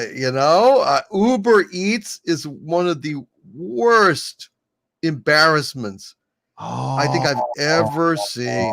You know what? I don't know why that didn't cross my mind. I just had this assumption that Sir Patrick Stewart was probably, a pretty together guy. But he should be loaded. Maybe he's the boxer, the actor equivalent of a boxer that pissed all his money away on bad investments, or maybe his kids are in trouble and need, some kind of special shit. Who knows? But why would anyone humiliate themselves to the extent of doing those absolutely horrible Uber Eats commercials? I will never use Uber Eats. Never. I hate them that much. It's painful. It's painful. It's just fucking painful, man. It's not even necessarily a question of woke or not woke or anything. It just is incoherent. It's just awful, cringe, flop sweaty shit that, if you were watching someone do this on stage in a club, you yourself in your chair would break into sweats, just out of sympathy. Flop sweat. Good God, it's bad. Oh, yeah. I understand Mark Hamill doing it. I can see, like, Mark Hamill he's not rich. He's probably got a decent amount of money from residuals, but he's not like making the fucking money Patrick Stewart was, because Patrick Stewart was at least acting and regularly working, right? Yeah. Mark Hamill was doing voice work, and I know, that doesn't pay like being in front of the camera. All right. It's a lower tier job. I mean, it's not money you want to scoff at, but let's just say Mark Hamill's probably not living in some $8 million home in Bel Air. He's probably living in like a $2 million home or something like that. Probably doing a little better now that Star Wars came back, but in his voice acting days, he was just probably like middle class actor, maybe, and yeah, but Patrick needing to do that. Yeah. That is not good. Maybe. I don't know. But Mikey Gussler, you got a lot of money out of this you got a lot out of that super chat, my friend. Angry Joe, I disagree with him on a lot of stuff. He hopped on the Star Trek Discovery train like some other people have done a little late. He also hopped on the Picard train, and he is a Star Trek fan, he says, and he didn't like Picard either. So I will agree with him on that. We didn't like Picard. I don't know. He likes Star Trek Discovery though, Mikey Gussler. Don't forget, Angry Joe likes Star Trek Discovery. That's a benchmark. You like Star Trek Discovery? I ain't listening to it. I mean, I still be friends with you, but if you even make the slightest recommendation, I will not. Not on food, not on the best post office, nothing. I will not listen to anything you say if you say you like Star Trek Discovery, because then we're on a different sphere, obviously. If you are a fan of Star Trek Discovery, you are aesthetically not noteworthy anymore, in my opinion. Your aesthetics are suspect. Yes. I couldn't believe they pulled the girl with glasses and ponytail trope with Miss Minerva. Hell, not another teen movie even spoofed that. Glasses and ponytail, away the surprise. She's good looking. Exactly. Michael Beaton for $20. Kristen Wiig is not. She's not ugly. She's not. You needed to have a woman as attractive or at least on the same level as Gal Gadot. And there are women out there who are on the same level as Gal Gadot. who and Kristen Wiig is clearly not. And Cheetah is not supposed to be a throwaway villain either, but it's also hard to go to Cheetah after she's fought gods. I would have gone a totally different direction with it, but whatever. Mara J for £5 British. Snap that neck. Snap it. Black Tiger 001 for 20 Canadian pesos. Thought we remembered it. Nope. Diana woke up next to Steve Trevor talking about how he's in another man's body. She didn't care one bit. Hell, she was ready and willing to let him go back, back into her Themyscira, letting her go back into her Themyscira. Yes, he was he would have let her go. He was ready to go back to Paradise Island, and she was going to let him. And, then they had to get to work. Yep. Negative. Thank you for the cupper. My ex-wife. Thank you for the phallic unicorn. Elaine. Dixon Cider for $5. Can you, speaking of going back to Paradise Island, Dixon Cider's back. Can you imagine any of the CW shows being made into movies? Please try not to. Well, I mean, this came close. There was some feelings in hallways in this one, but not much. Mm-hmm.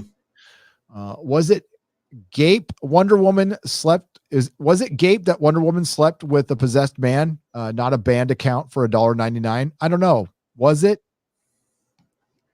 What was it, Gabe? I don't understand. He said Gape. It's YouTube speak to get around the algorithm. It's drape. It's what rhymes with drape. Oh.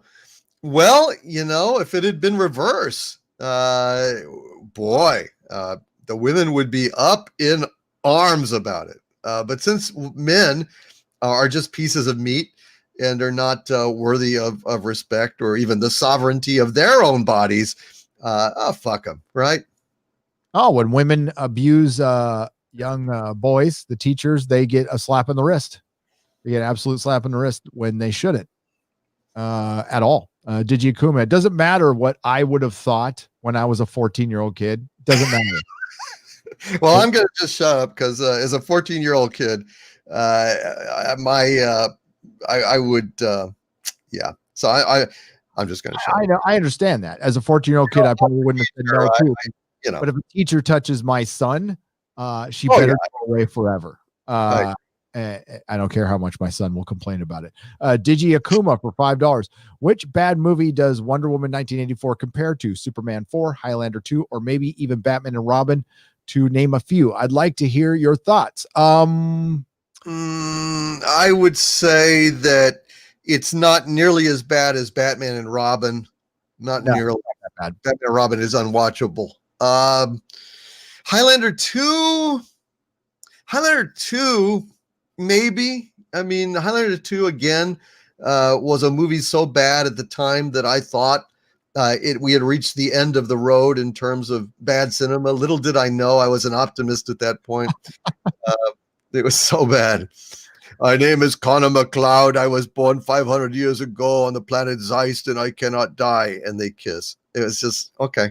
And what was the other one? Superman 4.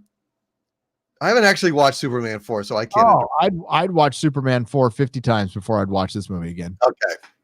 And Superman 4 is like bad. It's a bad canon film, but it's got Christopher Reeve. It's got Gene Hackman. Yeah, I can watch it. It's got John Cryer in it too. It's bad, but it's got Christopher Reeve as Superman. I can watch it all day. Thanatos Felicitas for £5 for $5. Steve Austin is my spirit animal. That's a good spirit animal. We like Steve Austin. Yeah. Hail Lee Majors. Alpha Omega, who made an appearance in Ash versus Evil Dead as Ash's dad, and it's fucking awesome. Alpha Omega Records for £10. UK Christmas Day ratings, other than Queen's speech, were poor. 5 million for the most popular shows. Doctor Who is heading for a disaster at New Year. Yeah, people are legit pissed at the BBC. This is going, and it's starting to happen here in America too. You're starting to see ratings erode for our mainstream media and stuff because people are just I guess no matter what side you're on, we're fucking fed up with the bullshit. Mm-hmm. So, and we are being fed some bullshit. So you stay true, my Brits. You keep doing that. You make those ratings go to fucking rock bottom. And the BBC is never going to turn around. They're not. They are going to go down in flames. They had plenty of opportunity to turn around. And they've even got the head out there going, maybe we should calm down. And people who work there just will not, because they are indoctrinated at this point. Yeah, I don't even know why anyone would watch it, period. Why would anyone even want to watch it at this point? I don't get it. I really don't get it. I mean, it's not even the question of having to stop yourself from watching it at a protest. What the hell is there to watch? Yeah. It's an embarrassment. It's an atrocity. There hasn't been one good fucking Jodie Whittaker episode. So, for fuck's sake, why would anyone care anymore? I don't get it. I honestly don't know either. When I did my last Doctor Who video, it was just it was just because I was pissed. I saw a couple of people send me the email, and I saw that tweet, and I'm like, these motherfuckers, they are just playing out a farce, and they don't care. They just flat out don't care. They're going to flip you the bird and go down doing it. Mm-hmm. And people are pissed still. And I think the special coming up has ignited a lot of feelings. The special is probably going to be boring as fuck. Mm-hmm. And they're probably not going to mention anything about the timeless children. Well, they said they're not. They're going to allude to it.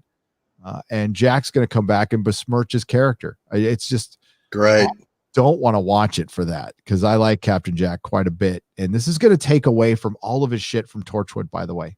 Mm-hmm. I mean, like, even however you felt about about Miracle Day, remember how that ended. That ended dark. Yeah. And all of a sudden he's all, I'm happy-go-lucky Jack again. Boop-a-doop-a-doop. It wasn't as dark as, season 3. I'm blanking on the name now. The really fucking good one. The really good season where they were plucking the children. I don't know why I'm. Oh, yeah. But that was great. Oh, I'm hungry. That was something. That was really something, man. Oh, that one was fucking great. Peter Capaldi was great in it. I watched that one over and over again, and I could not believe they made something like that. Chris Chibnall was involved in it, but Russell T. Davies was there. Mm-hmm. Hail Emperor Gary and Lord DVD. Thanks for saving me 2 to 3 hours of my life, and thanks for saving and holding the line on pop culture. You guys are an amazing present, and let's rock 2021. Thank you both. Thank you, Mexican Iron Man, for the 1999. It was great talking to you today, dude. I'm glad your stick is getting better. We love you, man. Hail Mexican Iron Man. Love you, brother. Oh God, this is killing me. I hate it when this happens. And over on the holidays, I got a little behind on correspondence, and particularly on Twitter DMs. So, I mean, if you were wishing me Merry Christmas, I will be responding soon. A little late, obviously, but I did 2 live streams that day, so it was very, very busy. But it is coming, just to say. I apologize. It's understandable. You have family stuff to do, and same here, by the way. I've been doing just tons of family stuff in between YouTubing and live streaming, and it's been fun. And anybody who sent a message, I will try to respond to every single one of them. Merry Christmas, Merry late Christmas to all of you, and Happy New Year. And let's hope 2021. I mean, it should be better. It should be better, but just one day at a time, man. That's all you can do, is one day at a time. At least we had each other. There were moments. At least we had moments, Mm-hmm. You gotta focus on the positive, and we got a big fight ahead of us next year, folks. So retool, reload, take a little break and get ready to go again. That's because the fight for our pop culture, for our entertainment, for our very freedom is it's going to be a fight. It's going to be a fight. It's not one that somebody else is going to come in and take care of shit for us. It's not going to happen. We got to take care of it ourselves somehow, some way. Jaegerbomb 2 for $5. Watch Girls' last tour. It's bittersweet in all the right ways. and whimsical look at Apocalypse. Watching The Expanse season 5, so far so good. Watch Girls Last Tour. What's that? Yeah, I don't know what that is. I don't know what that is, Big Mom. I mean, I'll check it out, but I have no idea. So Expanse season 5 is fucking dope. It is fucking dope. Mm-hmm. Oh man, there's so much interesting things going on this season. It's just wow, what a narrative. My wife just sent me something. Kat Von D is leaving California due to tyrannical government overreach. Well, that's good. Everybody's leaving California, except you guys can all these like rich folks can, get the hell out of here quickly. It takes me months. It's going to take me months. Still got months to go. Dr. Thmick for $5. It is the third day out of 12 of Christmas. December 25th is the first day and January 5th is the 12th. So Merry Christmas, Gary. Okay. Hey, however you want to see it, man. You do Christmas the way you do. I thought the 12 days were up till the 25th, but I could be wrong. But we got New Year's coming up, and apparently that's a big popular day to put your specials on the BBC. I think Doctor Who ratings, I was thinking they would spike a little bit because of Captain Jack, but they might tank, and that might be a good thing. That needs to happen, actually. Mm-hmm. NK33 for $5. If we sentence these hacks to endlessly watch each other's feces for eternity, does that count as a punishment, or is it just validation? That's a good question. I find it hard to believe that they would enjoy that if they were subjected to it. But God knows, their pathology might be that pronounced. I don't know. It might be. That's dark, man. That's dark, but it's a decent punishment. Let's talk about, we went all on Wonder Woman, and unfortunately I am on a time limit because of the family stuff, but let's briefly talk about The Expanse real quick. Doomcock. I fucking love that episode. It was so good. It was nonstop greatness. Boy, oh boy, am I sorry that apparently it's canceled and only getting one more season, because this is epic. Wow. Essentially, I guess at this point we can talk about it, talk about details. Terrorist, Belter terrorist, Marco Inaros, is that what his name is? Marco Inaros. Yeah. Inaros. That ties up the whole Bobby Draper subplot on Mars about the military getting out stealth tech and other Martian technology on the black market. They got some. They coated a giant asteroid in it, and by God, did that slingshotting stuff that those pilots do with an asteroid. And it whipped around, got close to the sun, broke apart into many pieces that would be easily missed by the tracker satellites. And if they had repurposed those tracker satellites from Mars to track the stealth kind of composites away from Mars, and like Avasarala wanted them to, they might have had a chance to stop this tragedy. But of course, nobody listens to the competent people. It's always the big mouths and the know nothings that get everywhere. It was awful. It just, man, pelted Earth at the end of the last episode, and then holy shit, it wasn't over, folks. Not this episode. I thought it was incredible. Amos again, great scene with not Julie Mao, the other Mao girl. I forget her name, but she was the spooky assassin chick obsessed with killing Holden a couple of seasons back in a containment in a high-tech containment center. Amos goes in there to just to talk to her. I'm not sure entirely what his objective was in going there. Well, it's from the book, so they had a connection that they might not have explained very well. They did a little bit in the previous season, but on the flight back, they connected. right? They connected, and he feels like responsible for her. So before, and they really give you context with Amos. He's a sociopath, so emotions are very strange to him. That's why he latched on to Naomi, because she was kind of his moral rudder. And then he went on to Holden. Now he's grown so much, he's really ready to kind of mentor and take care of somebody else who was thrown away. So what he's doing is he went back home to Baltimore, and he saw that he was basically a piece of trash that was to be thrown away. And then some woman who wasn't supposedly not one of the nicest people in the world, decided to take him under her wing and take care of him and he would have, by all means, would have gone out there and died. And he's deciding to pay that forward a little bit. He feels, and he was just initially going to say goodbye, to just show a little kindness to her when nobody else would. It was his last trip to Earth, and he just, and he did it in this Amos way. It's like, you're going to do time. It's not going to suck. It's not going to be fun. Own your shit. Live one day. Just survive. But then something happens. But what might have felt forced in the show, it didn't. They pulled it off. The Clarissa Mao character, I think she's miscast a little bit, personally. Really?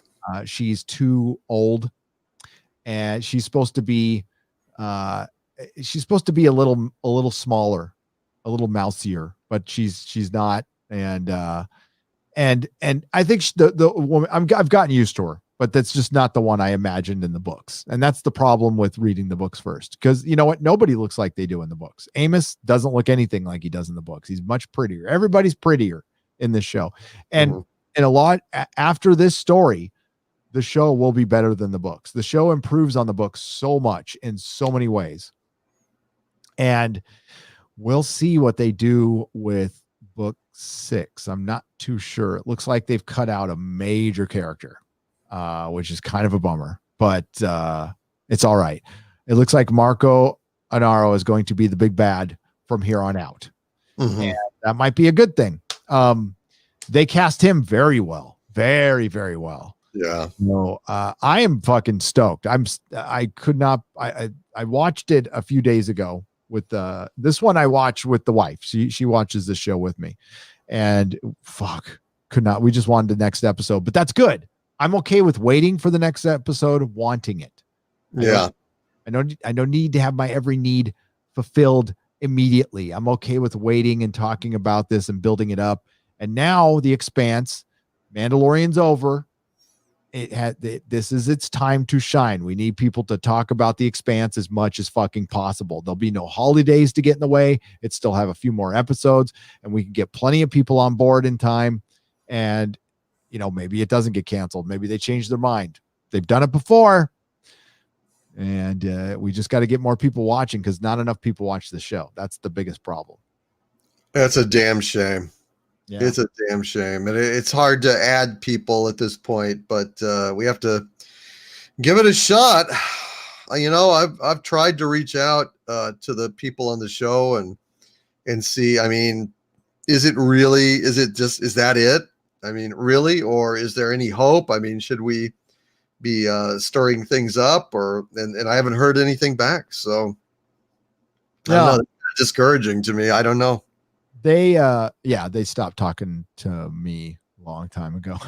The one person who was connected, who was lower levels, they stopped talking to me a long time ago. That's fine. I don't want to be compromised. So it sucks. I want to help the show, but I doubt they want my help. They might want yours, but they don't want mine.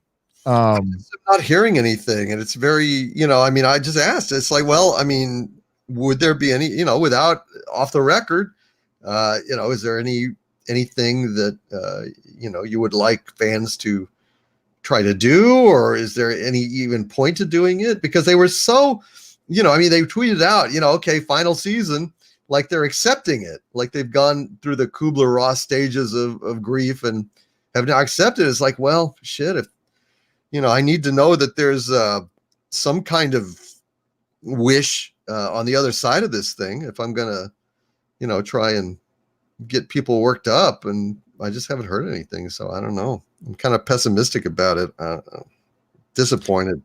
They can honestly end it one part of the story, no problem. Like no Yeah. problem. But I'll tell you up front right now, I don't know how they're going to end the question of who killed the protomolecule, because that's not a question they've answered in the books yet. So I have no idea.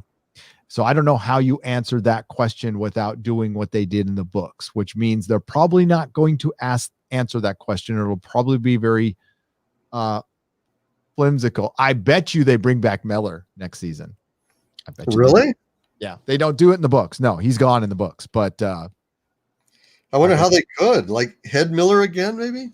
Yeah, it'd be Head Miller. It'd be probably. That'd be great. Yeah.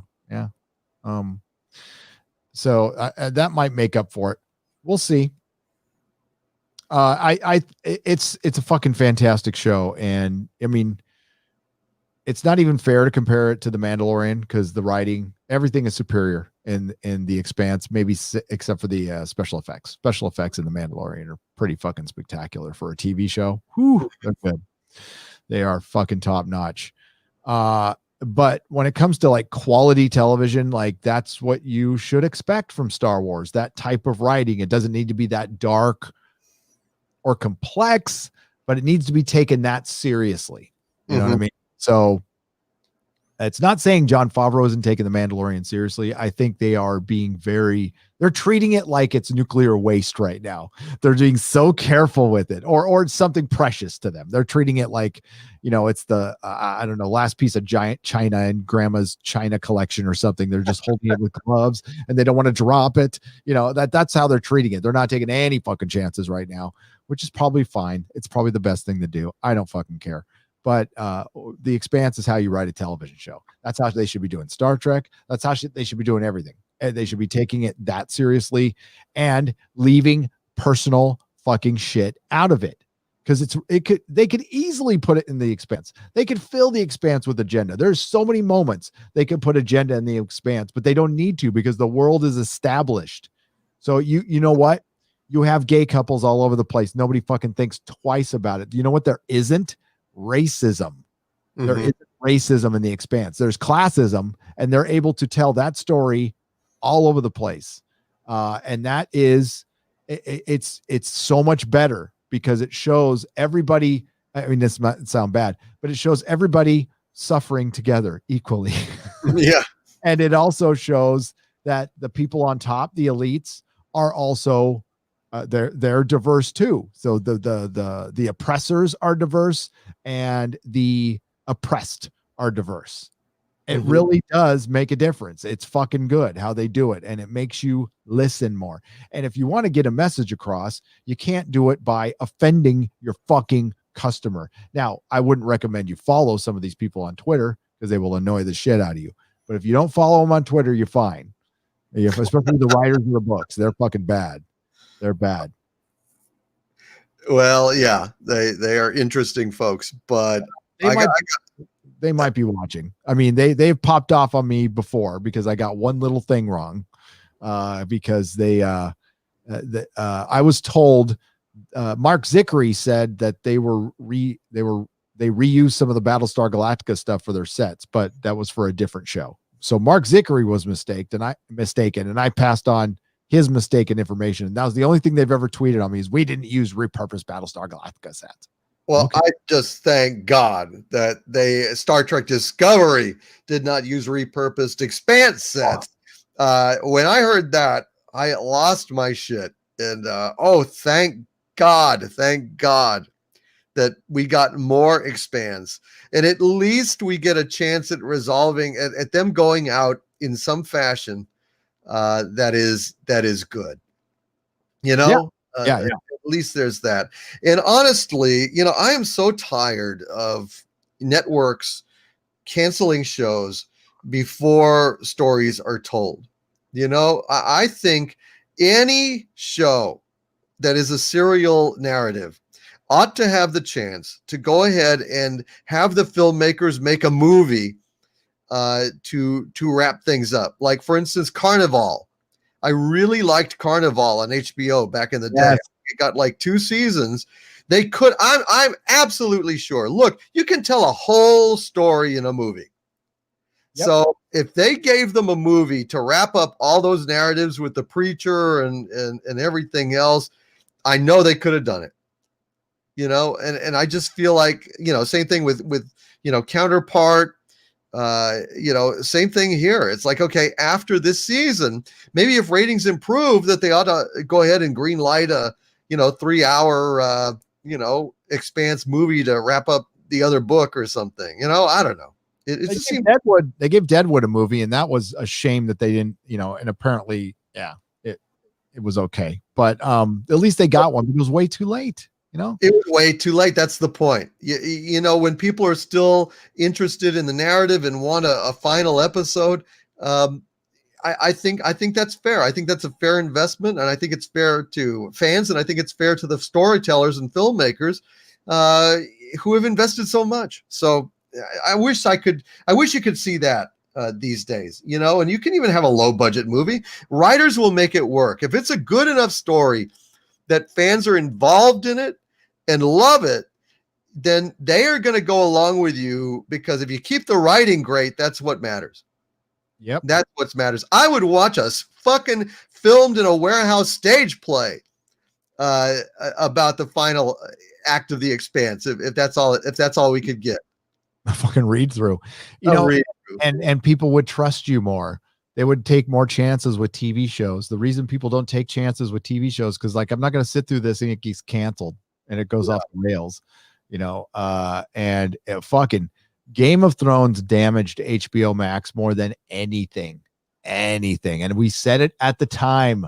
We said it when it was falling apart, where I'm like, oh my God, their streaming service is fucked. They were relying on this show. This was this show to spawn a bunch of other shows, and they all got shit canned. So I remember, God, it wasn't that long ago when people were trying to tell us that Game of Thrones season 8 wasn't that bad. It wasn't that big of a disaster. Actually, I think a couple of content creators might have made a video saying it was actually a success. That's the kind of stuff you got to watch out for. People can spin anything, but Game of Thrones season 8 was probably the biggest television disaster in television history, as far as pissed off fans and a narrative just gone wrong, gone dead wrong. Oh my God, I know. All right, so I'm gonna wrap it up here. I got to get to Mrs. Nerdrotic. I'll read a couple more super chats. I have to do a huge square up, so I'm sorry. It's just limited on time with the holidays and stuff. We both are, but I am very limited. So I would like to thank you all for your time, but let's read a couple more here. Patty Jenkins showed less respect towards Wonder Woman in Wonder Woman 1984 than Rian Johnson did to Luke Skywalker. To Wonder Woman, I don't know about that. Fruit Loop for $5. I think she wasted the character. I don't know if Patty, I'm going to try to look into this. I just don't know if she knew what to do with the character, because it certainly it looked like she was trying to avoid the Wonder Woman stuff as much as possible. And it was weird. But no, I don't know if anybody could show the only character that's been shown more disrespect than Luke Skywalker is the Doctor. The Doctor by Chris Chibnall. As bad as Jake Skywalker is, it is nothing compared to the Doctor, because at least with Jake, you could say it's Jake, and you can just disregard the Disney trilogy or use your headcanon. The original trilogy still happened. Luke Skywalker is still Luke Skywalker. The Doctor is no longer a Time Lord. He's not Gallifreyan. He's not Gallifrey. He's a dimensional baby. Repeatedly as a kid. And you know what? Even the Time Lords are not really Time Lords anymore, because they're a bunch of thieving child murderers that exploited this poor innocent to steal the time regeneration. The whole thing is just atrocious. The whole thing of regeneration has been undone. It was supposed to be the proximity to the time vortex, Archon energy. Now we ripped it off from a little girl. we stole it out of a little girl that we were killing over and over again so she would regenerate. So they tried to put it in Timeless Children. It was out of curiosity. No, it was out of selfishness. Tecteun found this little girl outside of a dimensional portal and experimented on her so she could live forever and she could create the Time Lord. So it wasn't only a woman that the Time Lord energy was taken from to show, to be an allegory for colonialism and cultural appropriation by taking it from the little black girl. They had a woman do it. So Time Lords were created by a woman, and it had nothing to do with Rassilon or Omega. They just fucking left him out of the story completely. Right, but they couldn't figure out the right woke path there. They couldn't. Sure, like Tecteun was the first bestest female ever, like explorer, right? And then she is the one that founds the Time Lords. Only she founds them by murdering kids. So it's just so hard. So you treat this woman like she's a hero and a proud, strong woman, etc. But then she's also a murdering scum of the earth. One of the worst kind of murderers that there are, over and over and over and over again. Geez. Well, I guess that's why they made her white. Yep. Exactly. That's the villainous strain. And that was the problem with Tecteun, was that she was white. Other than that, she was perfectly fine. And the doctor's name is meaningless now. It's meaningless. It doesn't matter. The mystery of the doctor's name, which is right there. Yes. That doesn't matter. It's Bill. It's Bill Smith, or it's Sally, whatever the hell it is. Sally. First Doctor was William Hartnell, Doctor Who died at Twice Upon a Time. For me, it was a little earlier, but for a lot of people, it was Twice Upon a Time. Peter Capaldi just never regenerated. The show ended there, and even the people who were defending the show at first are off. They can't defend it. I had a conversation with a person who does Doctor Who stuff. That's all I can say, and they are kind of in an interesting. Well, they have a dilemma going on right now because they don't like what's going on with Doctor Who, but they can't say anything. And they feel bad because they can't say anything because they get guests, they're connected to the show, they talk to creatives. And what you do is, that's, I'm not here to judge. That is a person who wants to do their thing on your channel, and that's how you do your channel. If you don't want to be in the battle, that's fine. I get it. I'm not going to get on your ass about that one. I don't go after content creators. I'll respond if you go after me or Doomcock. I will respond. Yes. But I will not go after you if it's unprovoked. If it's like, do your thing, I don't care. That's fine. And that's why I like being able to say whatever, well, within YouTube's rules, say whatever the fuck I want. And it's a freedom that I enjoy and that I will continue to enjoy. And if it doesn't mean I'm endeared to the BBC, oh, well, nothing lost there. I don't need to interview X stars from the show. It's not what I do. It's not even something I'd be comfortable doing. I like being able to just tell you what I think about a show. It's nice. I don't want gifts. I don't want anything. I don't. I just, you know what? I try to endear myself to you guys. That's the most important thing. You are my boss. That's it. You decide. And I don't want any influence from fucking Hollywood or the BBC or none of that shit ever. I don't want to be a part of it. I'm not jealous of anything. I worked down there. I never want to go back. It was one of the worst experiences of my life. And I would much rather talk about it from afar and try to give you as, I try to shoot straight. I'll do the best I can. I have bias. I'm not perfect. I most definitely have bias. It's hard for me to be objective when it comes to Doctor Who and fucking Star Trek because of what I've seen. I don't think I'm wrong. And I will continue to fight as long as I can. I can't believe they're still making more of it though. I just can't fucking believe it. Insane. Yeah. It's the definition of insanity. So I'll read a couple super chats here and then we'll get out of here. Again, folks, I apologize, but it's the holidays. I'll be back. I have the most of the super chat square up from the last 2 days recorded. I'm just going to add this tidbit. It should be out tomorrow. Taking the day off tomorrow, though. Going to go and spend some time with Junior. spend some time with Junior. What do you have planned? You got some videos coming out there, big guy? God, I got a bunch of stuff that I could do. It's one of these choices where I just I don't know which one to put out first. So I'm a little stymied, you know. It's like you can't just put these things out willy-nilly.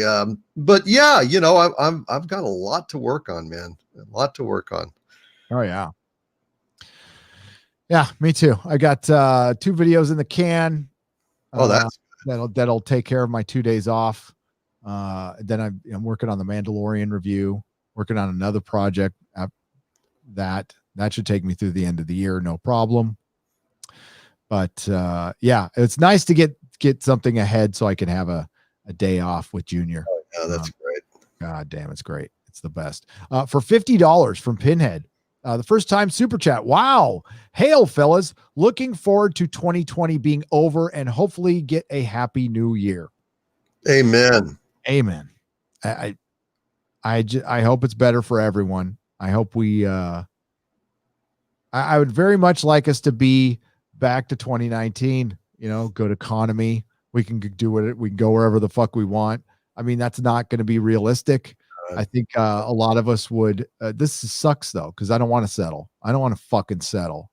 But I think with 50, you know, going to places with 50% capacity and most everything being opened. But tell you what, man, I want to go to a comedy show. I want to go to a music venue. These are things I like to do. Yeah. Miss this stuff. Miss it a lot. Miss seeing it too. Miss seeing tennis matches where, you know, Djokovic is playing Federer and it's packed with 20,000 screaming fans. You know, football. I know you're not big on football anymore, but Jesus, having again the big crowds, just miss it. I don't know. I don't know if we'll ever have it again. I don't know. It's so and thank you for I'm very honored to be the first super chat. That is awesome. Want to hear your direct quote from Dr. William Marston, the feminist. Want to hear a direct quote from Dr. William Marston, the feminist psychologist, creator of Wonder Woman? Yes, I would. Frankly, Wonder Woman is psychological propaganda for the new type of woman who I believe should rule the world. Yeah, VG, you're right. For 20 Australian dollars, he was also a perv and was in a semi-polygamous relationship. Yes, so it was really reflecting his bondage fantasies. Because if you notice in the original comics, Wonder Woman was tied up a lot, and he liked it that way. So I love that, you know, it came from a male perversity, no matter what he says. Yeah, he was he a submissive? He was probably a submissive. No, he was well, I mean, he liked the women tied up. I don't know. Oh, if he liked the women tied up, then he was the not submissive. Yeah. I'm not into that stuff. That there's plenty of it went along. There's a place in San Francisco you used to be able to go to.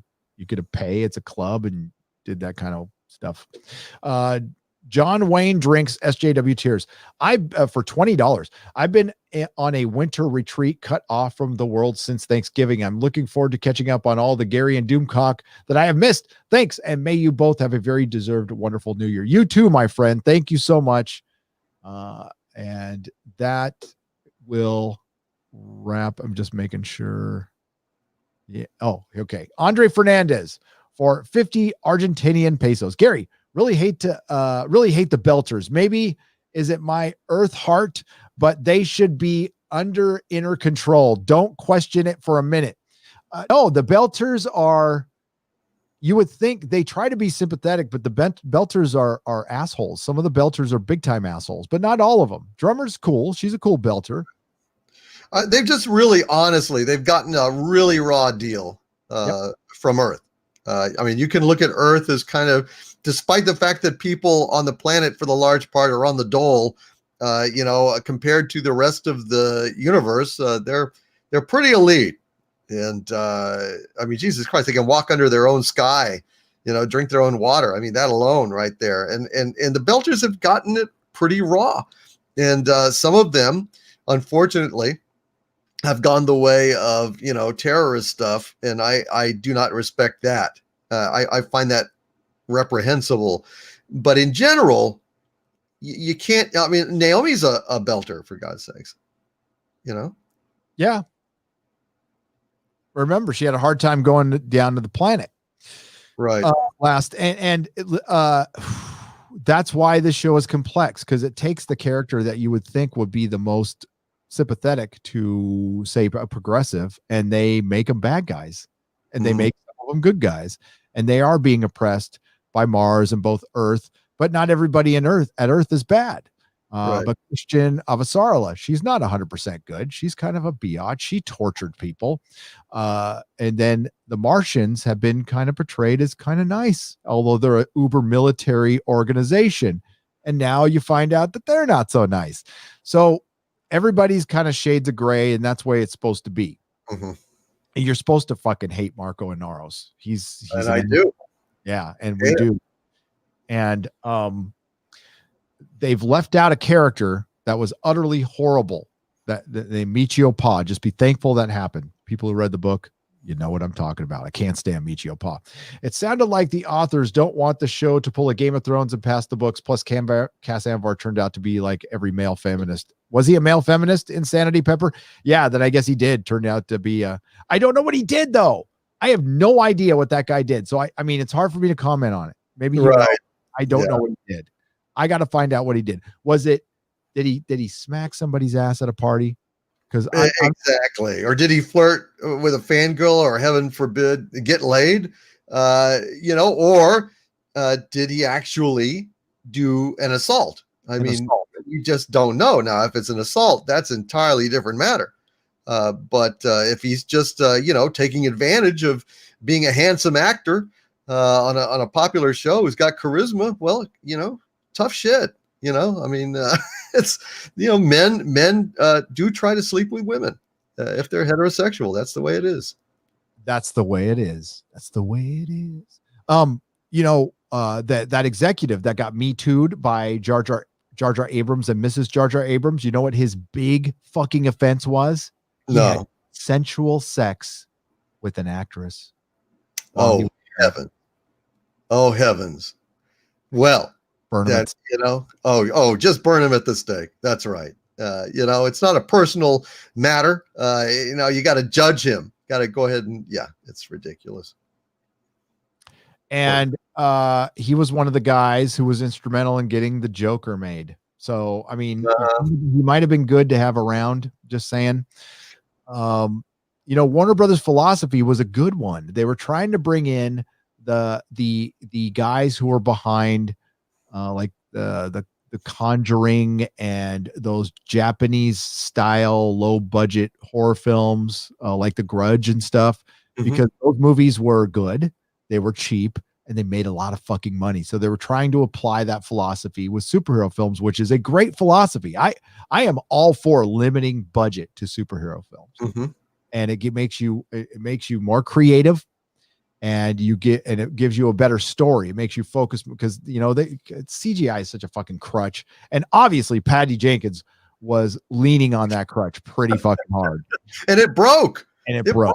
The crutch broke. She leaned on it too hard. Oh my God, that was a bad CG, man. Bad CG. It was. All right. Doomcock, would you like to plug your wonderful channel and your Patreon and your alternate channel? Please, yes. Thank you, sir. It is Overlord DVD. That is my channel. I have the Harvey Zone as well, which I have not neglected lately. It's hard for me to balance everything, folks. I'm trying to juggle too many balls, and I pay attention somewhere and get caught up and then fall behind elsewhere. But I continue to fight to do that. Thank you all for sticking with me, and I will try to do better this coming year. That's my resolution. Patreon.com/Doomcock and subscribestar.com/Doomcock as well. Thank you, Gary, for having me on, man. It's a pleasure as always. Thanks, brother. It's an honor. We'll close out. Vigilante Williamson, one of my members, great guy. Go check out his channel, Up and Comer. He's coming for $5. Says, hey, guys, I hope you both had a happy Life Day and wish you both a happy new year. Thank you for all you do. Thank you, VW. It was great talking to you today.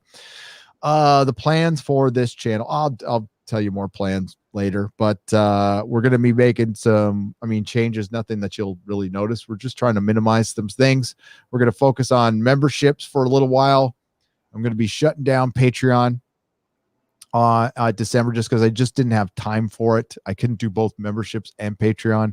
I do want to do something off YouTube eventually, so I'm going to do that, set that up for 6 months, and let you know. It's going to be basically my website. I'm going to do my own thing, and the website's set up for it, but it's going to take time. We've got Perry Chan on board and Lady Grey Master, and they're helping out. They've been great. So thanks to both of them. Thanks to Eric K and all the Modrotics, Nihilist Shadow, Chris Persia, just another red shirt, and Jennifer Cisco. And I know I'm forgetting somebody, and I'm sorry, but all the Modrotics out there, you're great. Love you. And thanks most of all to everybody in the chat thanks to everyone who donates with the super chat or just donates with your time by being here. Your time is valuable. Some of us say that you're only on this, trip once, and it's appreciated that you're all here. So I hope you had a very Merry Christmas, everyone.